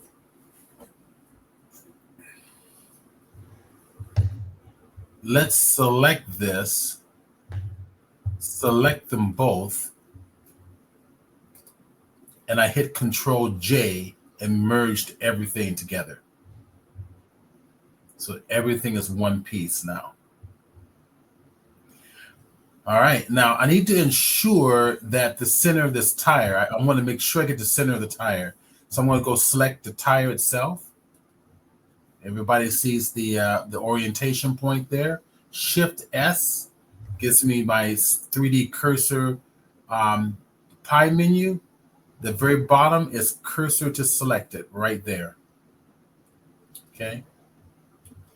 Now what I want to do is I want to bring in an empty. And that 3D cursor is there for two reasons. To bring in an empty and also to reset the orientation of my tread. So let's bring in the empty first. So Shift A and empty. And I'm just going to use arrows right here. We're going to call this empty. Let me see, where did it go up in here? It should be inside the wheel. Let my cursor hover in this top menu, top right 3D orientation, or the 3D outliner, and hit the period key, and it'll jump to the empty. Now, all of my content for the wheel is inside a folder called wheel. and the empty is not. So I'm going to drag this empty and put it inside the folder called wheel. There. Let's call this one empty treads. So double click it.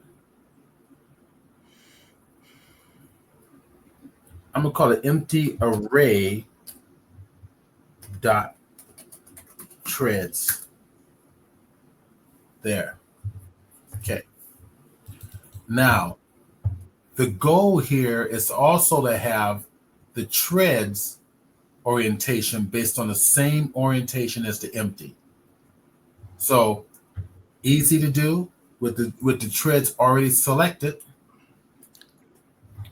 Right click, set origin. Origin to what? Origin to the 3D cursor. Boom. Why did we do this? Why did we do this? I'm going to mute David because I can hear us typing. We did this because if we go over to rotate, and the goal here is to rotate the treads. See, it stays. Orientation is going to rotate it around the tire. Okay. All right. So with that selected, the orientation is already set. I need to give it an array. Now, before we give it an array, we also need to give it, we'll give it an array. We give it an array. Yeah, you're rotating it around the tire, right? Yeah, we're going to rotate it. We're going to array it. We're going to instance it around the tire. Yeah, my apologies. I didn't realize I was muted. Because I can hear you typing in the background, so I muted you. That's all. Oh. All right, so let's go play.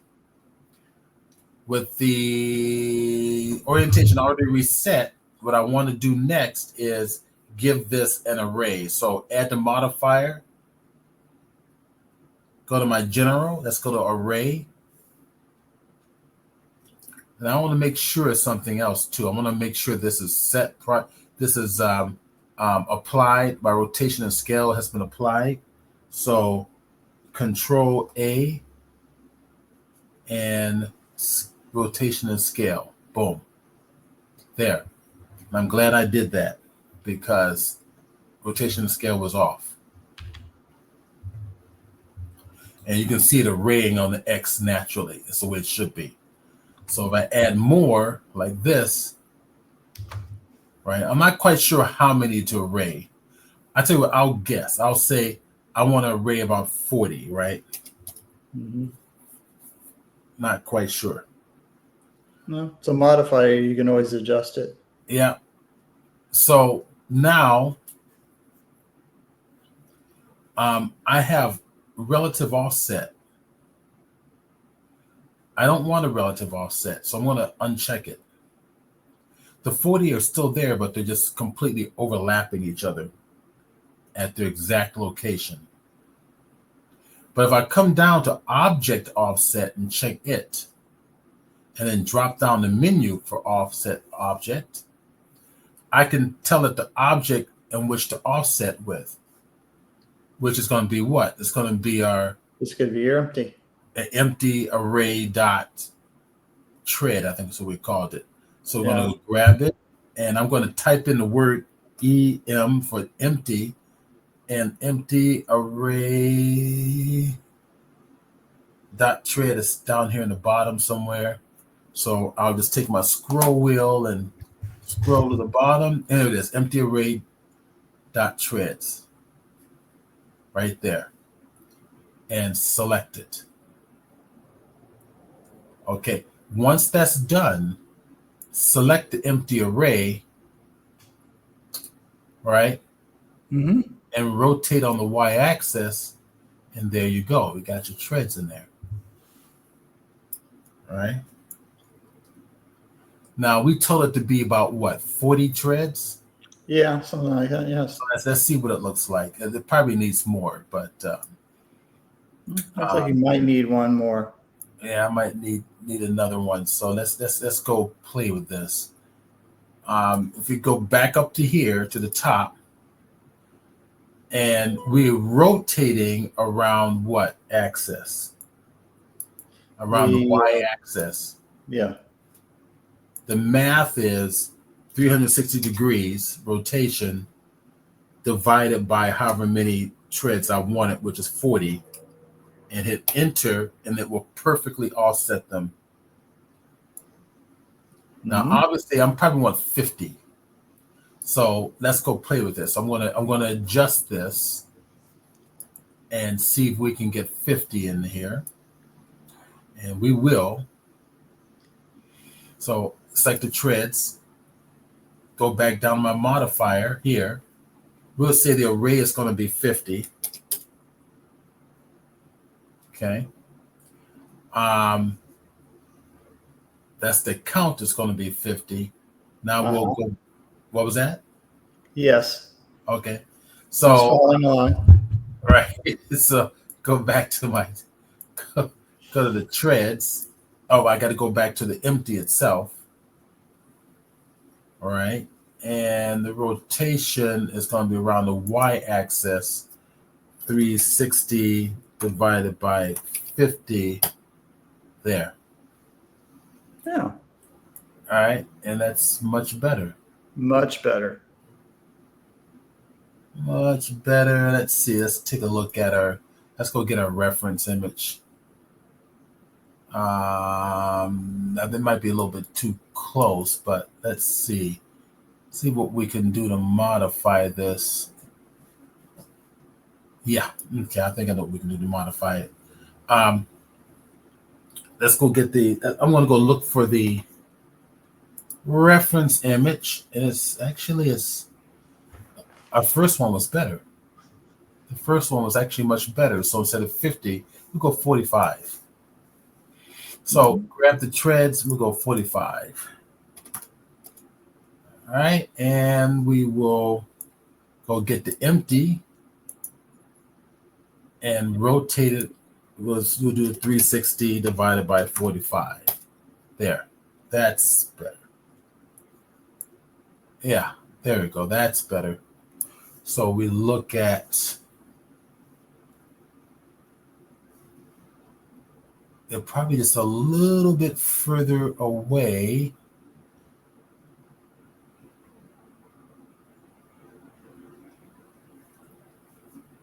So on the center, I brought them a little bit too close.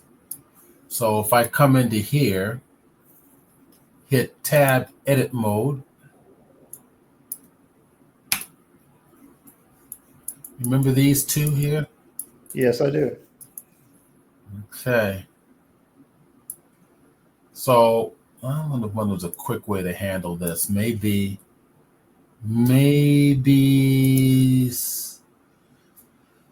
no, there's not going to be no quick way to handle this. I'm going to just have to go to X-ray mode. Control right click to grab this little piece here. And I'm in global view. Let me go to local view and then normal view. So you see how my orientation's all screwed up, right? It's not, I wanted to orient it moving along the axis based on the normal of this face here. Okay, let me get out of X-ray mode. So I'm gonna have to redo I'm going to create a new orientation for this. So I'm going to select that top face. I'm looking at the orientation of that face that matches what I want. And then come over here to where it says normal, drop it down, hit the plus key, and face 9 is now the new orientation. So as long as that's selected, I can go to these faces now. I'm just kind of rotated here.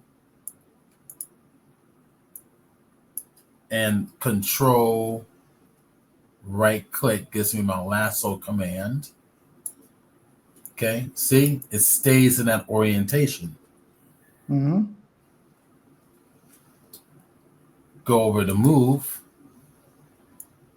and we're going to move it back a little bit right there. We can see, now look at the rest of this. All right, see what I did? See? Yeah. Right about there. Go to, and just a little the beauty of Blender allows you this flexibility to go back and make corrections. So control right click, bring this one back as well. Then get out of that X-ray mode, use that custom orientation. That looks closer to the photograph. I'm a little nervous about these little end pieces here being kind of close to this. Let's take a look at the photograph real quick. Let me go find it real fast. And where are you? There you are. Yeah, they're a little bit too close, so I'll pull them further back as well. And we're already in edit mode here. And I think what we can do is I can probably just go to X-ray mode and just grab just this end right there. And then that same orientation should work. Yeah. Get rid of that little piece there. There we go. Mm-hmm. Looking at that's better. Looking at my photograph. Do the same thing to the other side. Click anywhere to deselect the other. And control right click to make them a lasso command. I don't want that one selected. Oops. Fine. It's going to be tough on me. I'll get in closer so I can be more accurate. Yeah. There we go. And then... oh, you got something in the back. I sure do.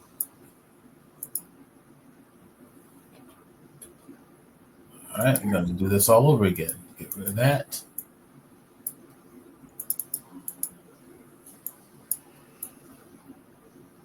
And we'll just get real close again.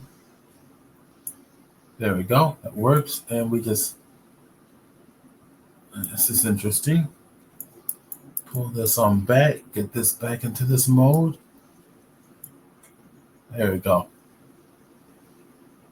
That's better. Much better. More better. So we take a look at that. Yeah. Much better. Let's go into just object mode. That's better. So I'm looking at the tire now. And I'm thinking maybe these do need to be tapered in just a little bit. Yeah, I was going to think about that. Yeah, I'm thinking taper that in just a little bit. And that's easy to do. So we will go object mode, select it, go to edit mode. And I think we can that'll be very easy. So we're just going to just select this edge. Select that edge and shift select this edge. And I think all I want to do is just double G it. Double G it. And let's see, push it in like this. Mm-hmm. Yeah, that worked. Now it looks less Soviet era tire and more like an American tire. Double click it, push it on in like that. I can probably bring the other one in a little more. Uh-huh. Maybe just a little more. Just double G it. Yeah, that's better. It just looks better. I'm going to do the same to this one here. Grab that edge. Shift control. It selects all the points in between. Double G it. Yeah, that's better. Yep. Yeah. That works. Now that looks like an American tire. The other one was so damn flat. Yeah. And I'm thinking too, I'm going to take this whole shape.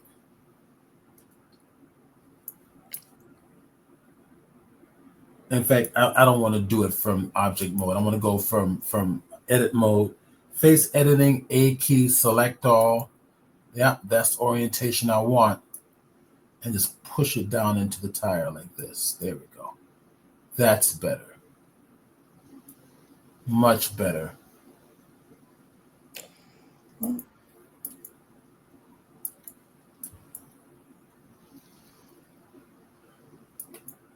right. So now we have to be, Trezeth that could probably be great for some of the Canadian weather. snow tires. So all we need to do now is to deal with the side. So let's go strategize for that. So let's go back to my object view.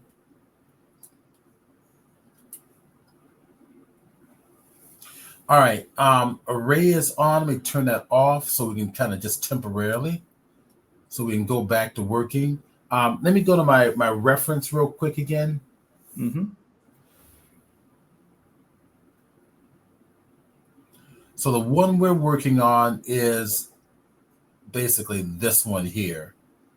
We're going to create another shape, kind of an arrowhead shape.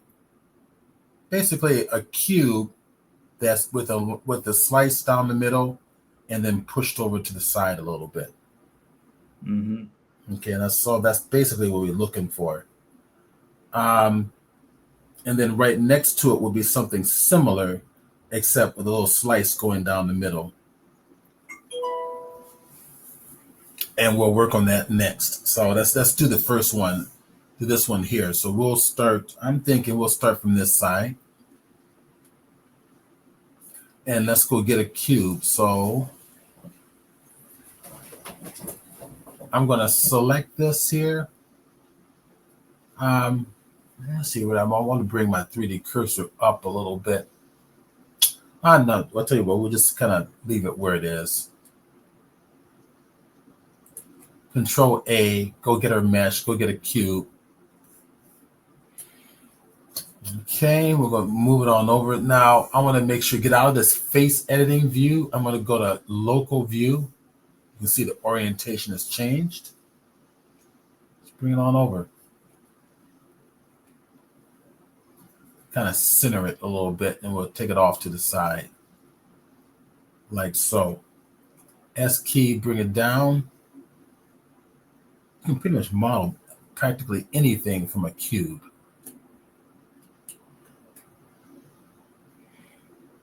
And if I come over here and go to my scale command, kind of pull it in like so. Okay.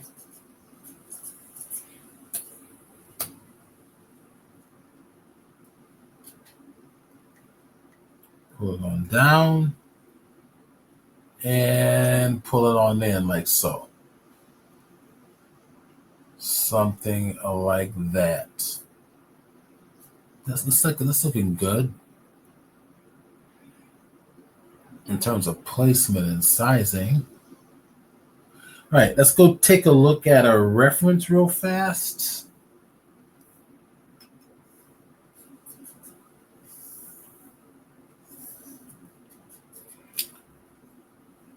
All right, so we still have a great amount of the face of it coming down. Let's see, let's see if I can find a front face view, which should be here. We'll just do it this way. That would be one of, it's probably down here, this one right here. This gives us a,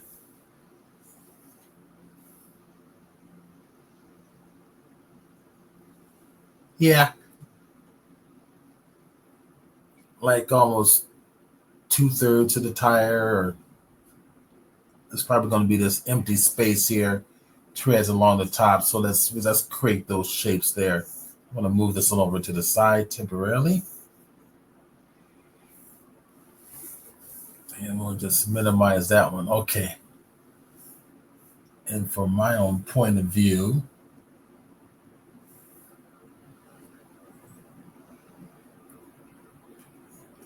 take a look at this shape. Now I want to see, I think I want this arrow to point away from this interface here. And I'm going to go verify that right now.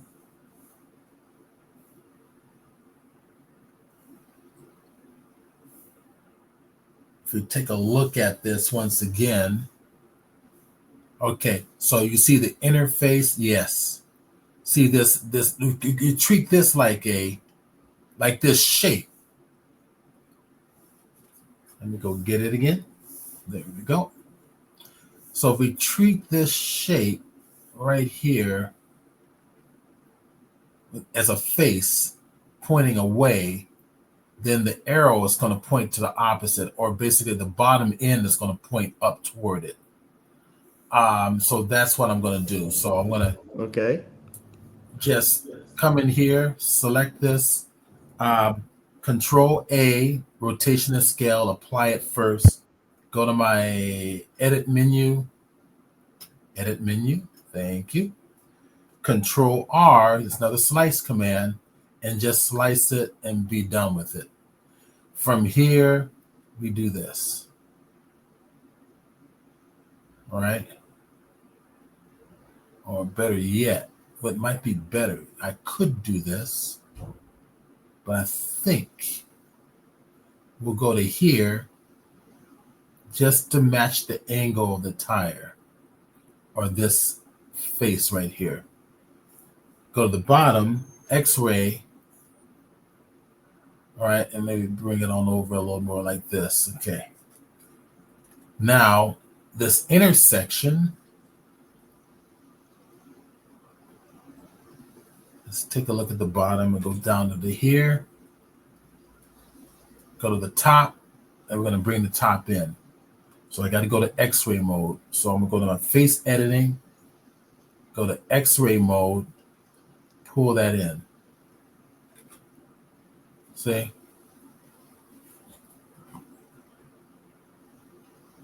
And that's about what we have here. If I take a look at my face here, that we got that little extra ring in there, easy to create. Yes. But we're allowing room for that. That's easy to create. So I'm going to check something else out here. Yeah, that looks about. The only other question would be this edge should match up with this edge here. So let's go ahead and select the faces, that face and that face. Orientation's right, and just bring it up like this. Okay, that's one. All right, now within this one, I want to do a second one. So I'm thinking I'm going to create both of these styles within one shape. And then we're going to array that shape. So I'm going to duplicate what I've got, bring it back, and then just etch out this little center section in here. Okay. Be wiser. Now, what's going to help me to line this up, because that second one is aligned to the next shape. So what will help me is, let me go back to object mode, select the tread, and turn on the tread. There we go. That's going to help me. I can go back to here. A key to select all.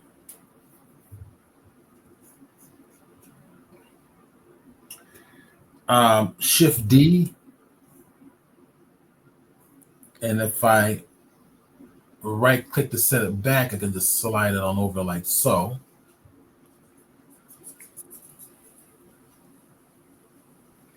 Right, I can probably see where am I on the axis. So I probably want to go down. I want to go below right here. Yeah. All right, so I'm looking at the photograph and I'm looking at these are aligned, but the top's got to be aligned a little bit better. So I'm going to rotate it. I'm not sure if I want to rotate it or basically just kind of pull this end down. So if I go to X-ray mode and grab these faces here, maybe just pull them down like so.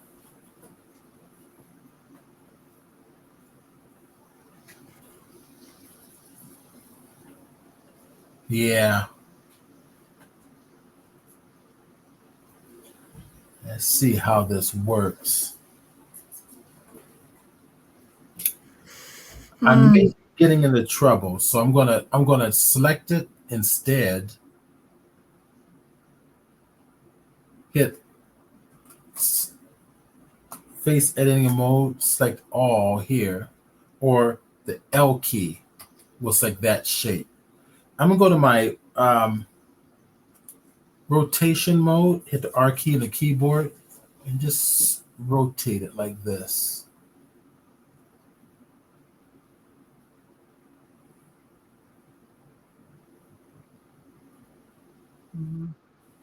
Yeah.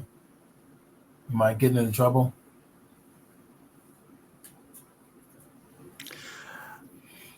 May Yeah. I offer a suggestion? Go for it. Quickly. I would take the existing one that you had, the one before you, Yep. and just like you duplicated the treads on the first end, Yep. duplicate it again, but just do one tread and make that be about the side, and that would be your basis for that tread. And then you can select, when you modify all that again, you can just rotate that group around the side of the tire. You're talking about making two separate groups. No, I'm talking about making one group. You'd commit that group. Well, that's what I'm You doing. commit that group in the modifier. You're talking about both of these shapes as one group. Yeah. That's exactly what I'm doing. Uh-huh. I'm just yeah. That's all one group. I was just thinking, I would, first of all, I would eliminate the second one. All right, let's eliminate the second one. Go quick. That's what we're gonna do. And then what I would do that, and then over there and take the first one. Oh, forgot to do something. There we go. Delete faces that go. Yeah, And then select the first one and do a rotate and do an array on that. But just do one P. Just do instead of doing the thing that goes all around the tire, just do one. Yeah, so you're saying array this one. Yeah, what we're trying to do is what I'm trying to do here is get it so it aligns best for the circle around here. Right. I wish I had a pointer that I could show it to you. I don't. Yeah, let's not overcomplicate this. My thought process is it's just to create the two pieces into one in such a way that it's going to naturally array. Yeah. So I did duplicate this one, and all I'm going to do is take that duplicate and etch in the shapes that I need. Yeah. I could be wrong, but I see what you're saying. You say, I know what you're saying. I know exactly what you're saying. Got it. All right. I know the answer to this. All right, here we go. Let's go select hit the L key, select this one. And what we're going to do is we're going to duplicate this one, but we're going to set the orientation to 3D cursor. Mm-hmm. So that when I shift, let's go over here to rotation, option. There's my rotation. Go to the side view. All right. So now when I duplicate this, Shift D, right click, and just rotate that like this. Yeah. Just position it where you want it. Yeah, just position, and that should naturally rotate perfectly. Mm-hmm. There you got two perfect spots in there, and you can modify each one to look like the example. Yeah, so now all I want to do is start etching into this one. So I'll do that now. So I'm gonna eye this, go from memory. So we're basically talking about a not quite rectangular, but a little bit of a bevel in here. But we'll take care of that. So let's go in. Mm-hmm. I suppose I could, I can boolean that out, but it would have been easier if this was just a regular plane. And I could still make it a plane, but let's just keep it simple. Mm-hmm.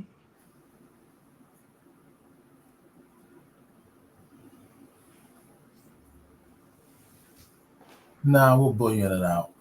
It'd be a good time to do some booleans. We've never done any booleans in our workflow here, so why don't we just do it now? Oh, Booleans scare me, but go ahead. Let's see. There's something else I see. I want to take this and push it in. Yeah, there's something else I need to do. I'm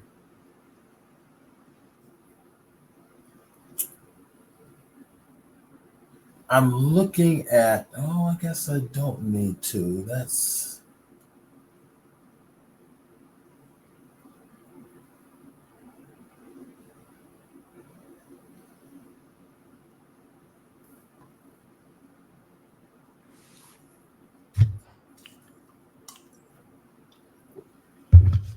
Yeah,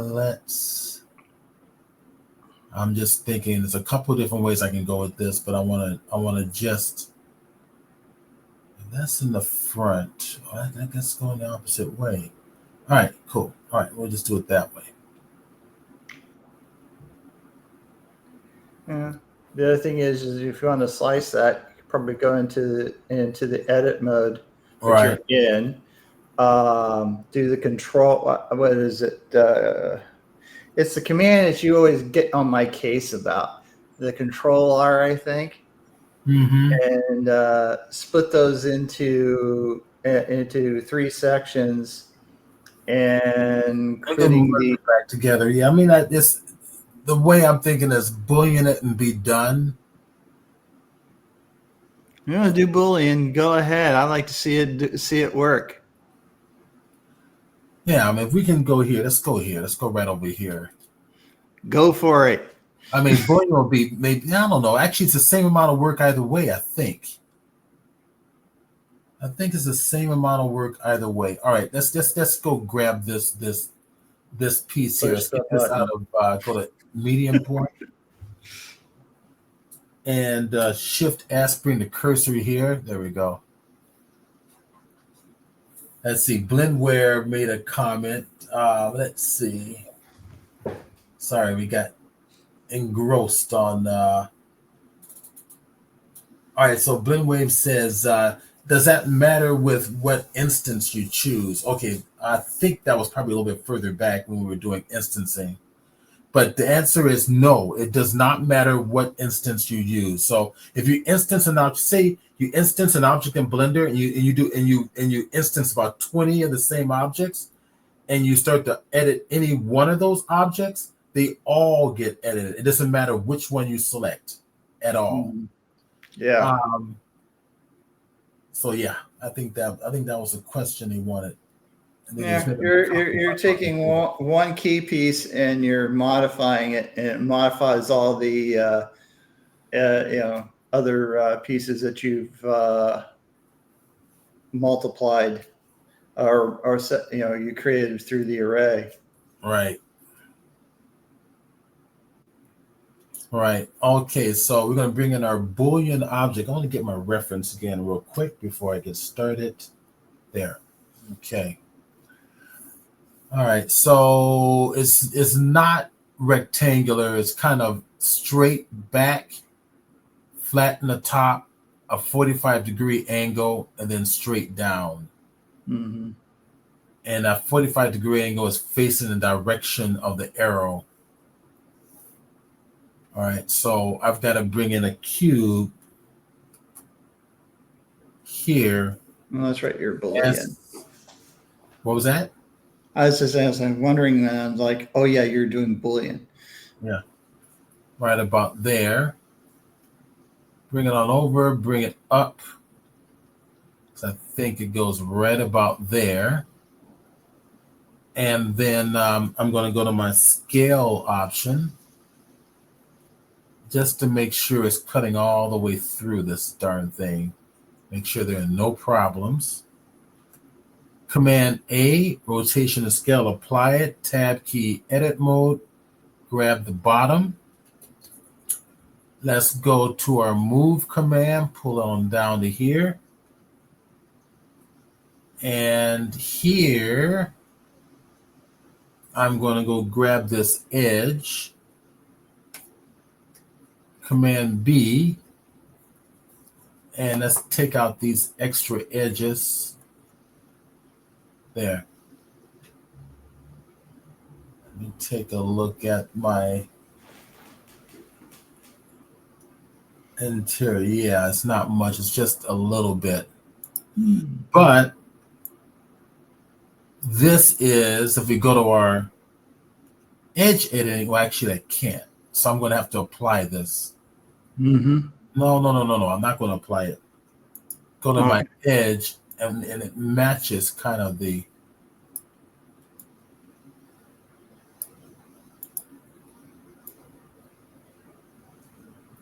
almost kind of the angle of this thing here. Almost.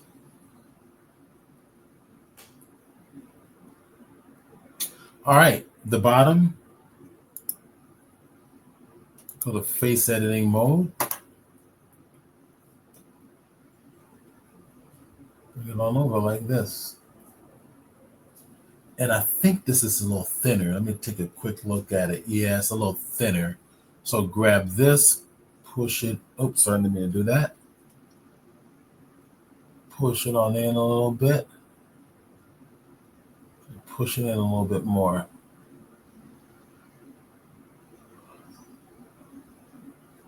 Okay, that's good enough. Now, before you get to that, I would check your reference. Yeah, I know. I'm checking the reference is right next to me, so I wasn't. Oh, okay. So yeah, I'm checking. This is not going to be perfect, but it kind of gives you guys the idea. That's all right. Let's go to object mode. Select the final object I want to keep. Shift select. All right. Control. There we go. Control minus. Yeah, that'll do. That's great. Well, that'll do for now. I mean, it's just to save time. We don't have much time left. This is good enough. And the other one is, this one has a box coming out of it. So this one's got a box that's kind of coming right out of the middle of it. So I'll just do a quick little interpretation of that real fast. Yeah. I tell you what, let's apply this so I don't have to deal with the rotation of this thing, or in the array. I don't have to deal with the cutting object. So let's just apply it and be done with it. So take this out and just delete it. And we applied it because now we've got ourselves real geometry in there. Yay. Yep. So pull that to here. Now let's go add the one little extra piece. Control A again. Mesh, a cylinder. I think it's not a cylinder, but a cube is all I think we're going to need.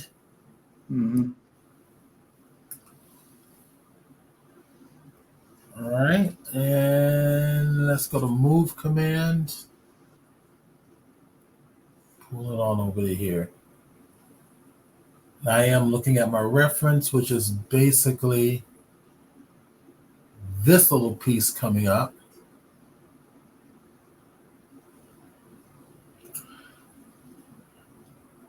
Let's go to my rotation command real quick. That.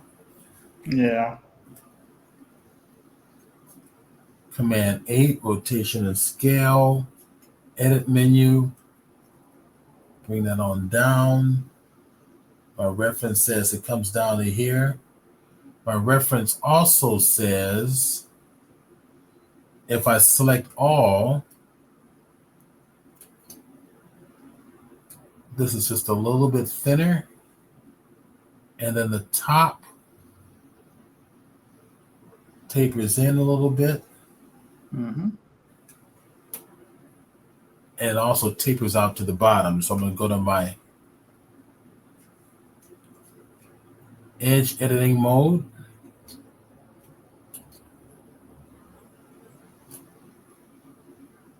Pull it out like this.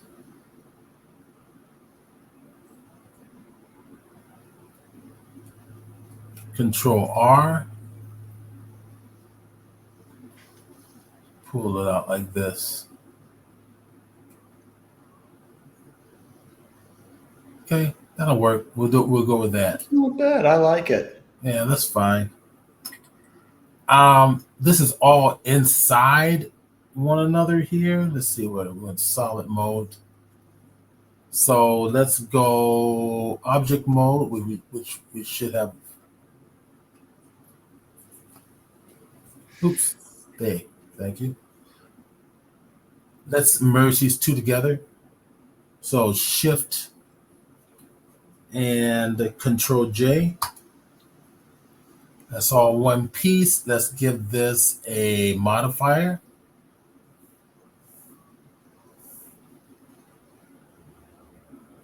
And we're going to give it the bevel. There we go. Obviously, it's too much bevel because of all that bullion I had in there. So what if I kind of do something like that? Add some additional edges. Yeah, that works. That worked. All right. So we're ready to array this little guy.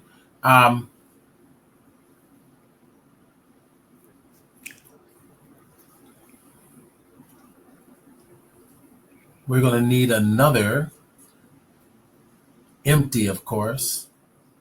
So this empty here that we had originally, that's the orientation that I want. I'm going to bring in another empty, but I'm going to make it another shape. So Shift A, and we're going to go to empty, and I'm going to make it a sphere like this. But I made a mistake. I need to be located here. So Shift S, cursor to selected, because anything you bring in the blender always goes to where the 3D cursor is. So now when I bring in the empty, I want it to be a sphere. There it is. Yeah. And I can make it a little bit larger so I can easily see it. There we are. And it defines it from the other thing. Yeah, from the other little thing in there. The other empty. Yep. So now we will, now that that's established, I'm going to go here, set the orientation to the 3D cursor. So if I move this, see, it's exactly where I want it to be. Okay. Give it an array command.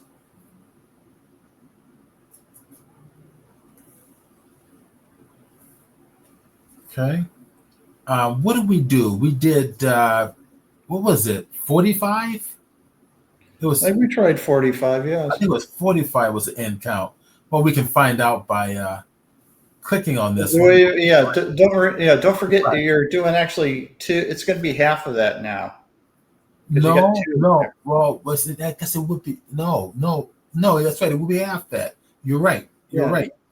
It will be half that now, because we're taking up 2.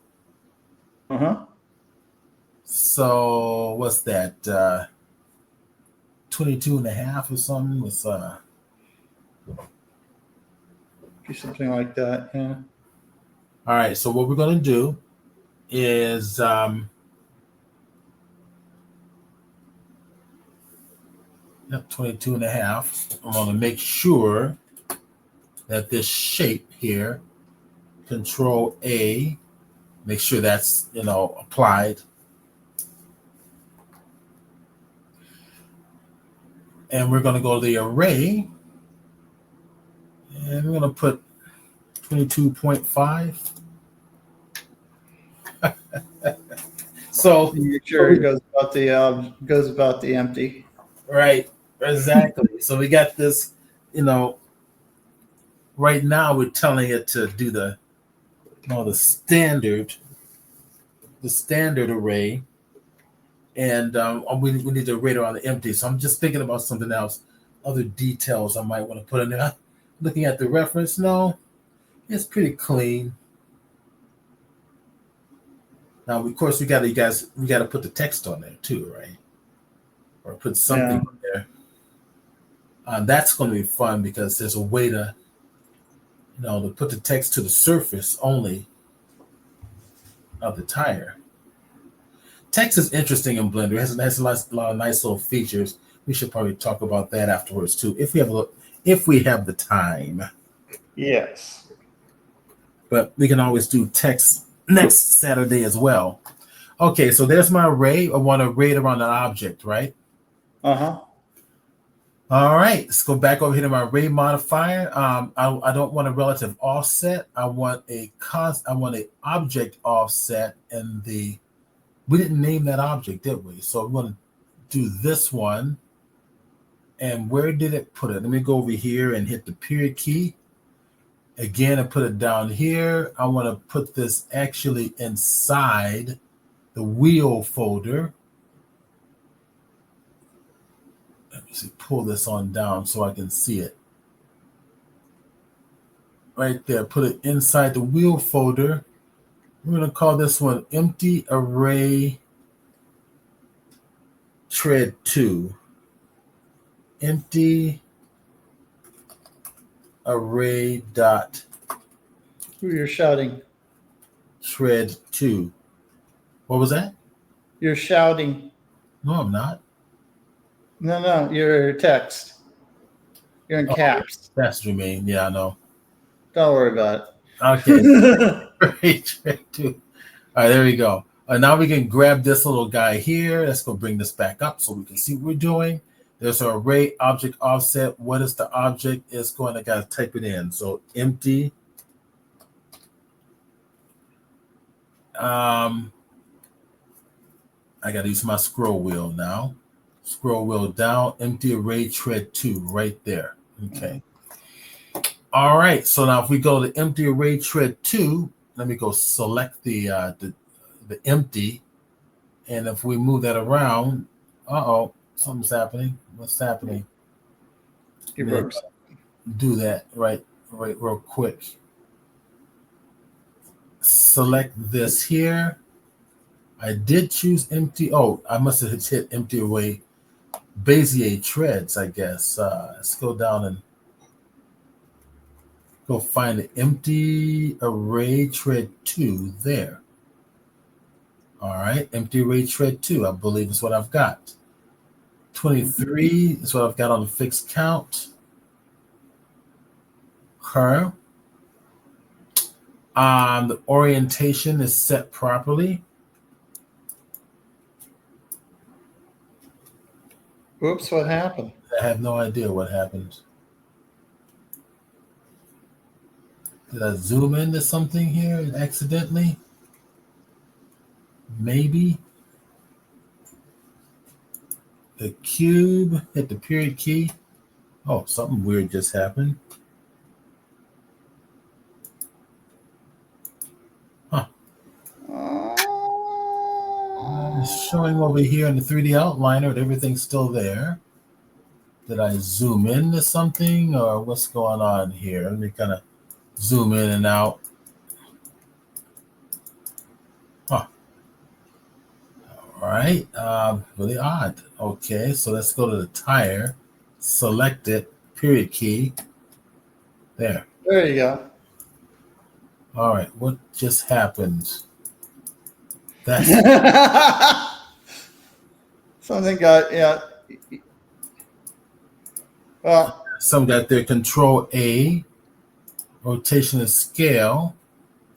So what is this? Oh, it did it again. Oh, I see what's happening.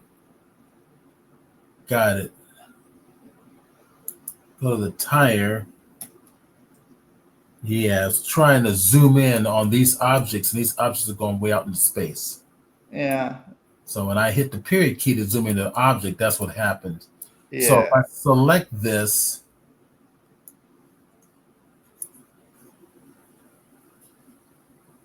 and let's tell you what, let's get rid of this. I'm going to delete that and do this again. Yeah. All right. So my orientation is properly set. Okay. You can see my orientation's right at the 3D cursor. And so is the orientation of my empty array treads too, sharing the same orientation. That's what we want for this. Now I'm going to rotate this.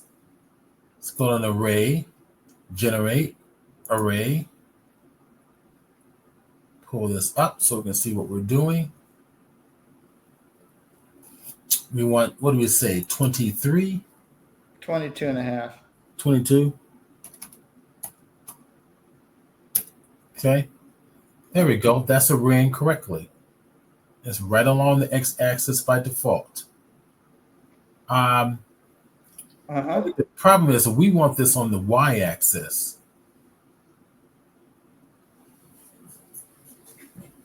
Okay. That's exactly what I'm thinking too. Okay. Let me see something real quick. I just want to experiment.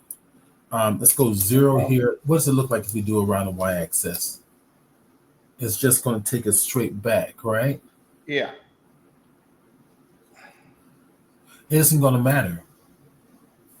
It isn't going to matter. Well, you're not going to you're going to I'm just not going to use the relative offset. You're going to use the offset here. Yeah. Come over here. All right, I'm going to go find our empty array. There we go. Treads number 2. There. Uh-huh. All right. So now we do is go to the empty.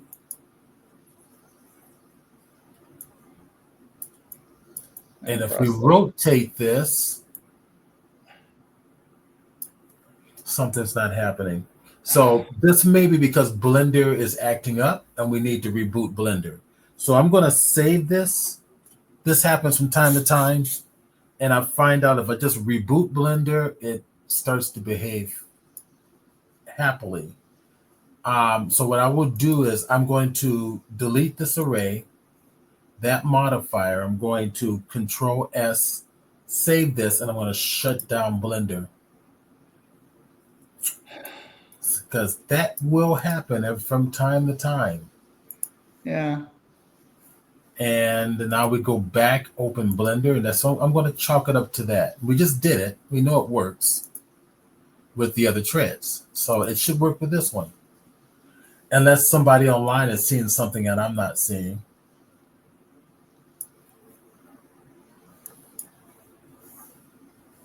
Maybe you work on it for so long that you don't see certain things.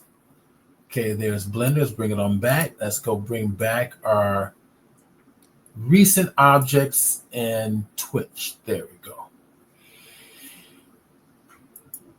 All right, 22 and a half. We want to rotate. So there is that. Maybe you just want to do 22.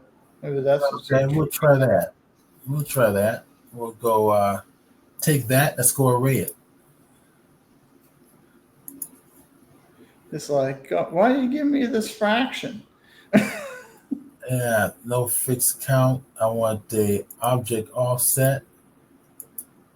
We're going to go find that empty array. There, empty array tread 2. Not unless, let me see if there's anything else. No, that's it. That's the empty array tread 2. It's the only name we've got. There. The count's going to be 22. Okay. Mm-hmm. That should work. It should work. So if I go to make that, I'm an empty array tread 2 right up here. That's selected. I rotate it. Very interesting. Still not working. Don't know why. Very interesting. I just did maybe it. Maybe you have to I just did all these fix. The sphere. What was that? Maybe empty. You have to do a circle instead of a sphere. No, it shouldn't matter. It empties and empties and empties. It's just a shape. Yeah, I know. No. I've got the same thing here. Very interesting. Okay. I'm drawing straws at this point. I don't know why it doesn't want to attach itself. What am I doing wrong? Think about it, Stephen. Think about it. David, where are you? Yeah, 26 count. 20. I'm going to go back and forth and check between these two options. It's got 45 here. Yeah, object offset. Yeah, everything works correctly. So why 22 object offset? Mm-hmm. Empty array number 2. Okay. Well, that's interesting. Not quite sure what's happening. Whoops. Yep, again. Did it again. I got to go hit the tire and bring it back. Okay. Okay, there it is. There it is. Now, the only reason this happens is because the size and rotation hasn't been applied. So what I'm going to do this time is I'm going to select this and I'm going to hit Control A. Yeah. All transformations. Good point. Crazy. Tire. Go back. Hit this.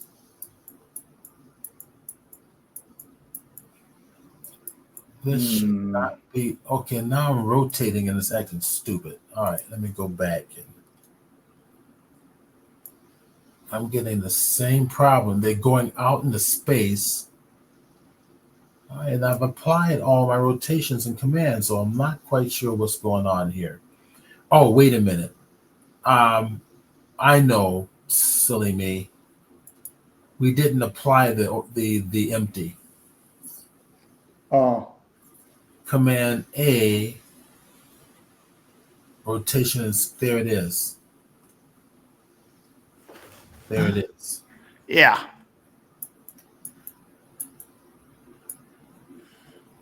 I think you're cool now. Oh, yeah. Yeah, there it is. I tell you, when you don't apply stuff in Blender, that's a lesson. Life is such a living hell. Yeah. You might have to do 22 and a half. I don't know. Yeah, I did not apply the scale and rotation thinking that I had. Mm-hmm. I found that out one of my armatures one day. Okay, let's go back to that shape. Let's go back and set the. We want to go back to this here, which is the empty, and we're rotating on the y-axis, 360 degrees divided by, 22 and a half. 22. Yeah, there you go. That's it. I did it. We did it. That was an interesting one. Yeah, the problem is it's easy to fool yourself into thinking that you've done certain things that you didn't really do. Because there's all these little things you got to remember in Blender because we're trying to learn to do everything the Blender way. And the one common mistake is that we don't apply our transformations. So we get into the habit of resizing everything in object mode, but then we have to remember we got to apply those transformations every time. Now, empties was a little tricky because empties, there is no edit mode for empties. There's only object mode for an empty. So that's the one thing about Blender that I have a thing with Blender you got to get into that we didn't have the luxury of in LightWave. Yeah, LightWave doesn't have a object in edit mode. It only has an edit mode. Yeah. Yeah, that's it. Maybe that'll change in time. I don't know. I think honestly, I think once you get used to it, Yeah. I kind of like the blender way. The things about blender way. Blender, Yeah, the blender way definitely has a lot of advantages. Yeah. As much as I love LightWave and I've used it for years and years, there's this certain aspects of a blender that I just absolutely, I kind of have a love of. I'm starting to have a love affair with. So, all right. So now, that's pretty much. This is probably all we're going to have time to do this week. Next week, maybe next week we'll do like how to etch letters into the side of the tire to give it that realism. That'd be great. And of course, we haven't textured it. I want to get into texturing this and all that stuff. So maybe we can do all that next week. So cool. There we go. That's much better and more than I ever had this show today. It's not quite right. I'm gonna modify so that the rims come down smaller, so we have a little bit more of the open face on the side of the tire to match our photograph here. You got a real shin scraper there. To be honest, this should be up further. The photographs are very deceptive depending on which ones you're looking at, because this portion here, this actually comes up much higher. Still, you got a wicked looking tire there, Steve. What was that? I say you got a wicked looking tire out there, Steve. Out here in the Northwest, that would be praise. Praise, yeah. I want a set of those for my truck. That's the side. So all I need to do is just grab this here. Grab those bottom faces. Let's see if I can do a double G on this by there.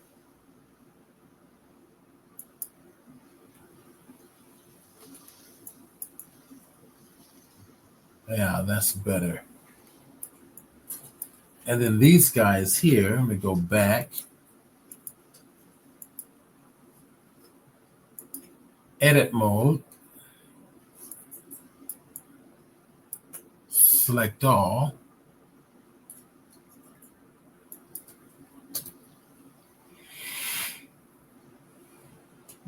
Go back to the move tool. There we go. And just move all that up on up like that. You may have to adjust the count a little bit or the distance between them. But in fact, I still need to adjust the side, this here, even more. Look at the tire. It's real thin up here. From some of the other views, it looked a lot wider.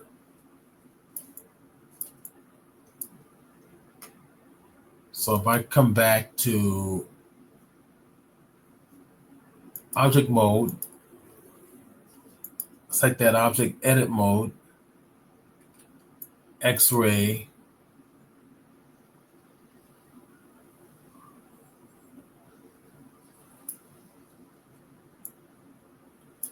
grab those faces here, come around, shift key, grab these faces here.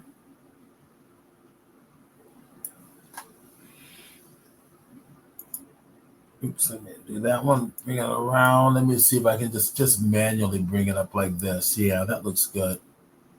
Yeah, that's better. Manually bring it up. Yep. And then come over to here. Grab this, edit mode. And just bring it up like this. And push it to the back like that. Yeah.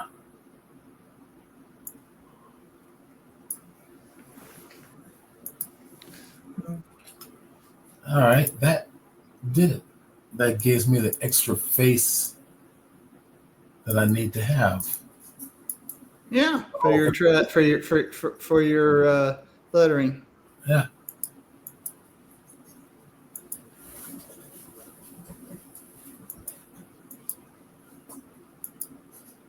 Go.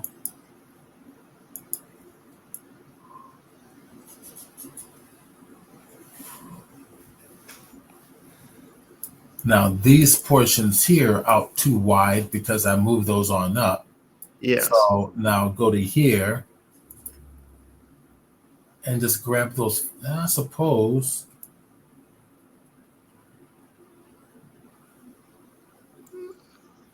All I need is this here. So here and here.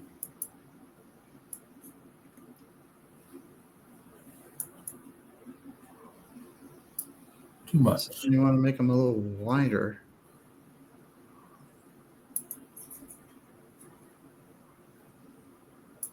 Yeah, it's just a matter of finessing it.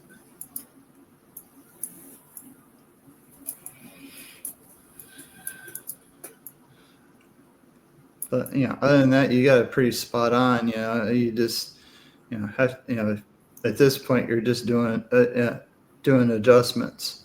Yeah. Yep.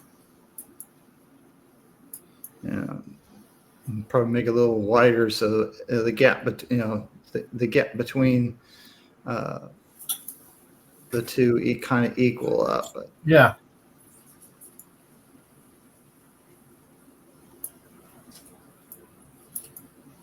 Okay. Cool. All right, that's it. Yeah. So this has been recorded by Twitch. This will go up onto the YouTube channel. And once again, let me go get the YouTube channel real quick. And let me go find the Blender channel real fast. There we go. And I will put that my Blender channel, your channel, view your channel. There it is. I'll put the Blender channel, our official Blender YouTube. Let me kind of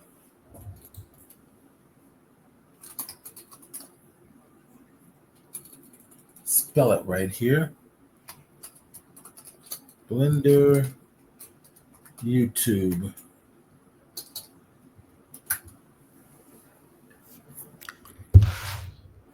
There you go. That's for everybody. And I'll send it out to the mailing list also so that everybody knows. Mm-hmm.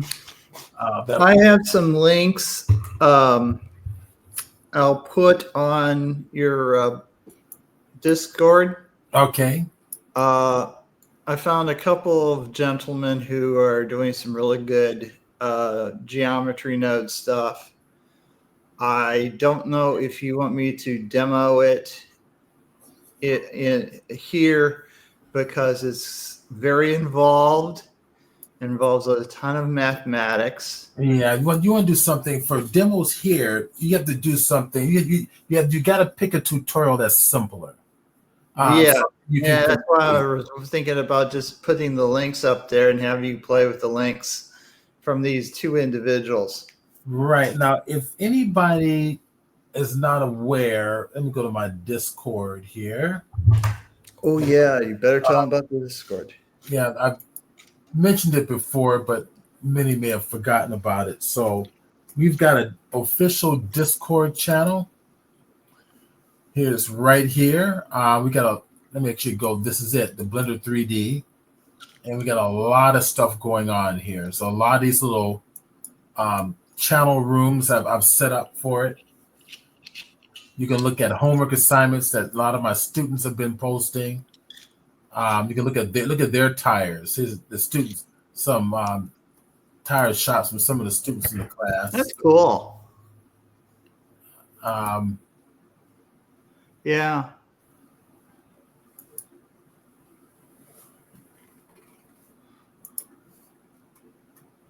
Right here's some other ones. By the way, I sent my landlord a link to your or thing to your Twitch because he's also into Blender.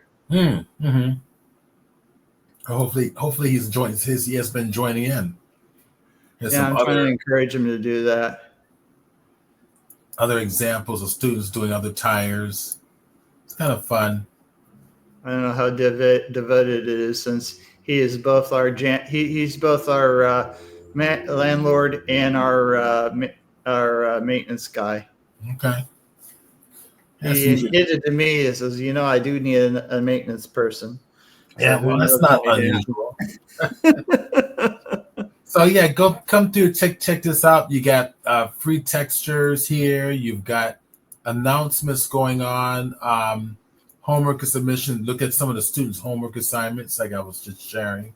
Now, if I was going to put those links up there, where would be the ideal place for me to put it? Well, the links. If you're going to do a video tutorial, you have a special link here just for videos. Let's see where is it located. It's a special videos right here. That's where you would put it. Okay. All right. You can see videos that I've done as well as other additional videos. Put it there. Okay. Then come over to the general section and announce it. Say, hey, I put a nice little video I think you guys will enjoy in the special video section. Okay. Because I know there's going to be some math geeks out there who's going to love this stuff. Yeah. Your atypical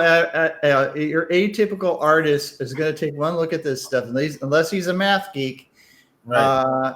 Because this involves formulas like Euler and I forget what they call it. It's like Amber or whatever it is. I have to remember these because it's been since college since I've even dealt with some of these math equations. Right. I just call them by their literally by their equation name, and not necessarily by who had created them. And they've created these wonderful patterns, and they're great things to learn, even if you just go through and just mimic what this guy does and you could put it into your project and create some really cool effects, which might complement your models and stuff. All right. So let me put in the invite people, put in the copy. And this is the Discord.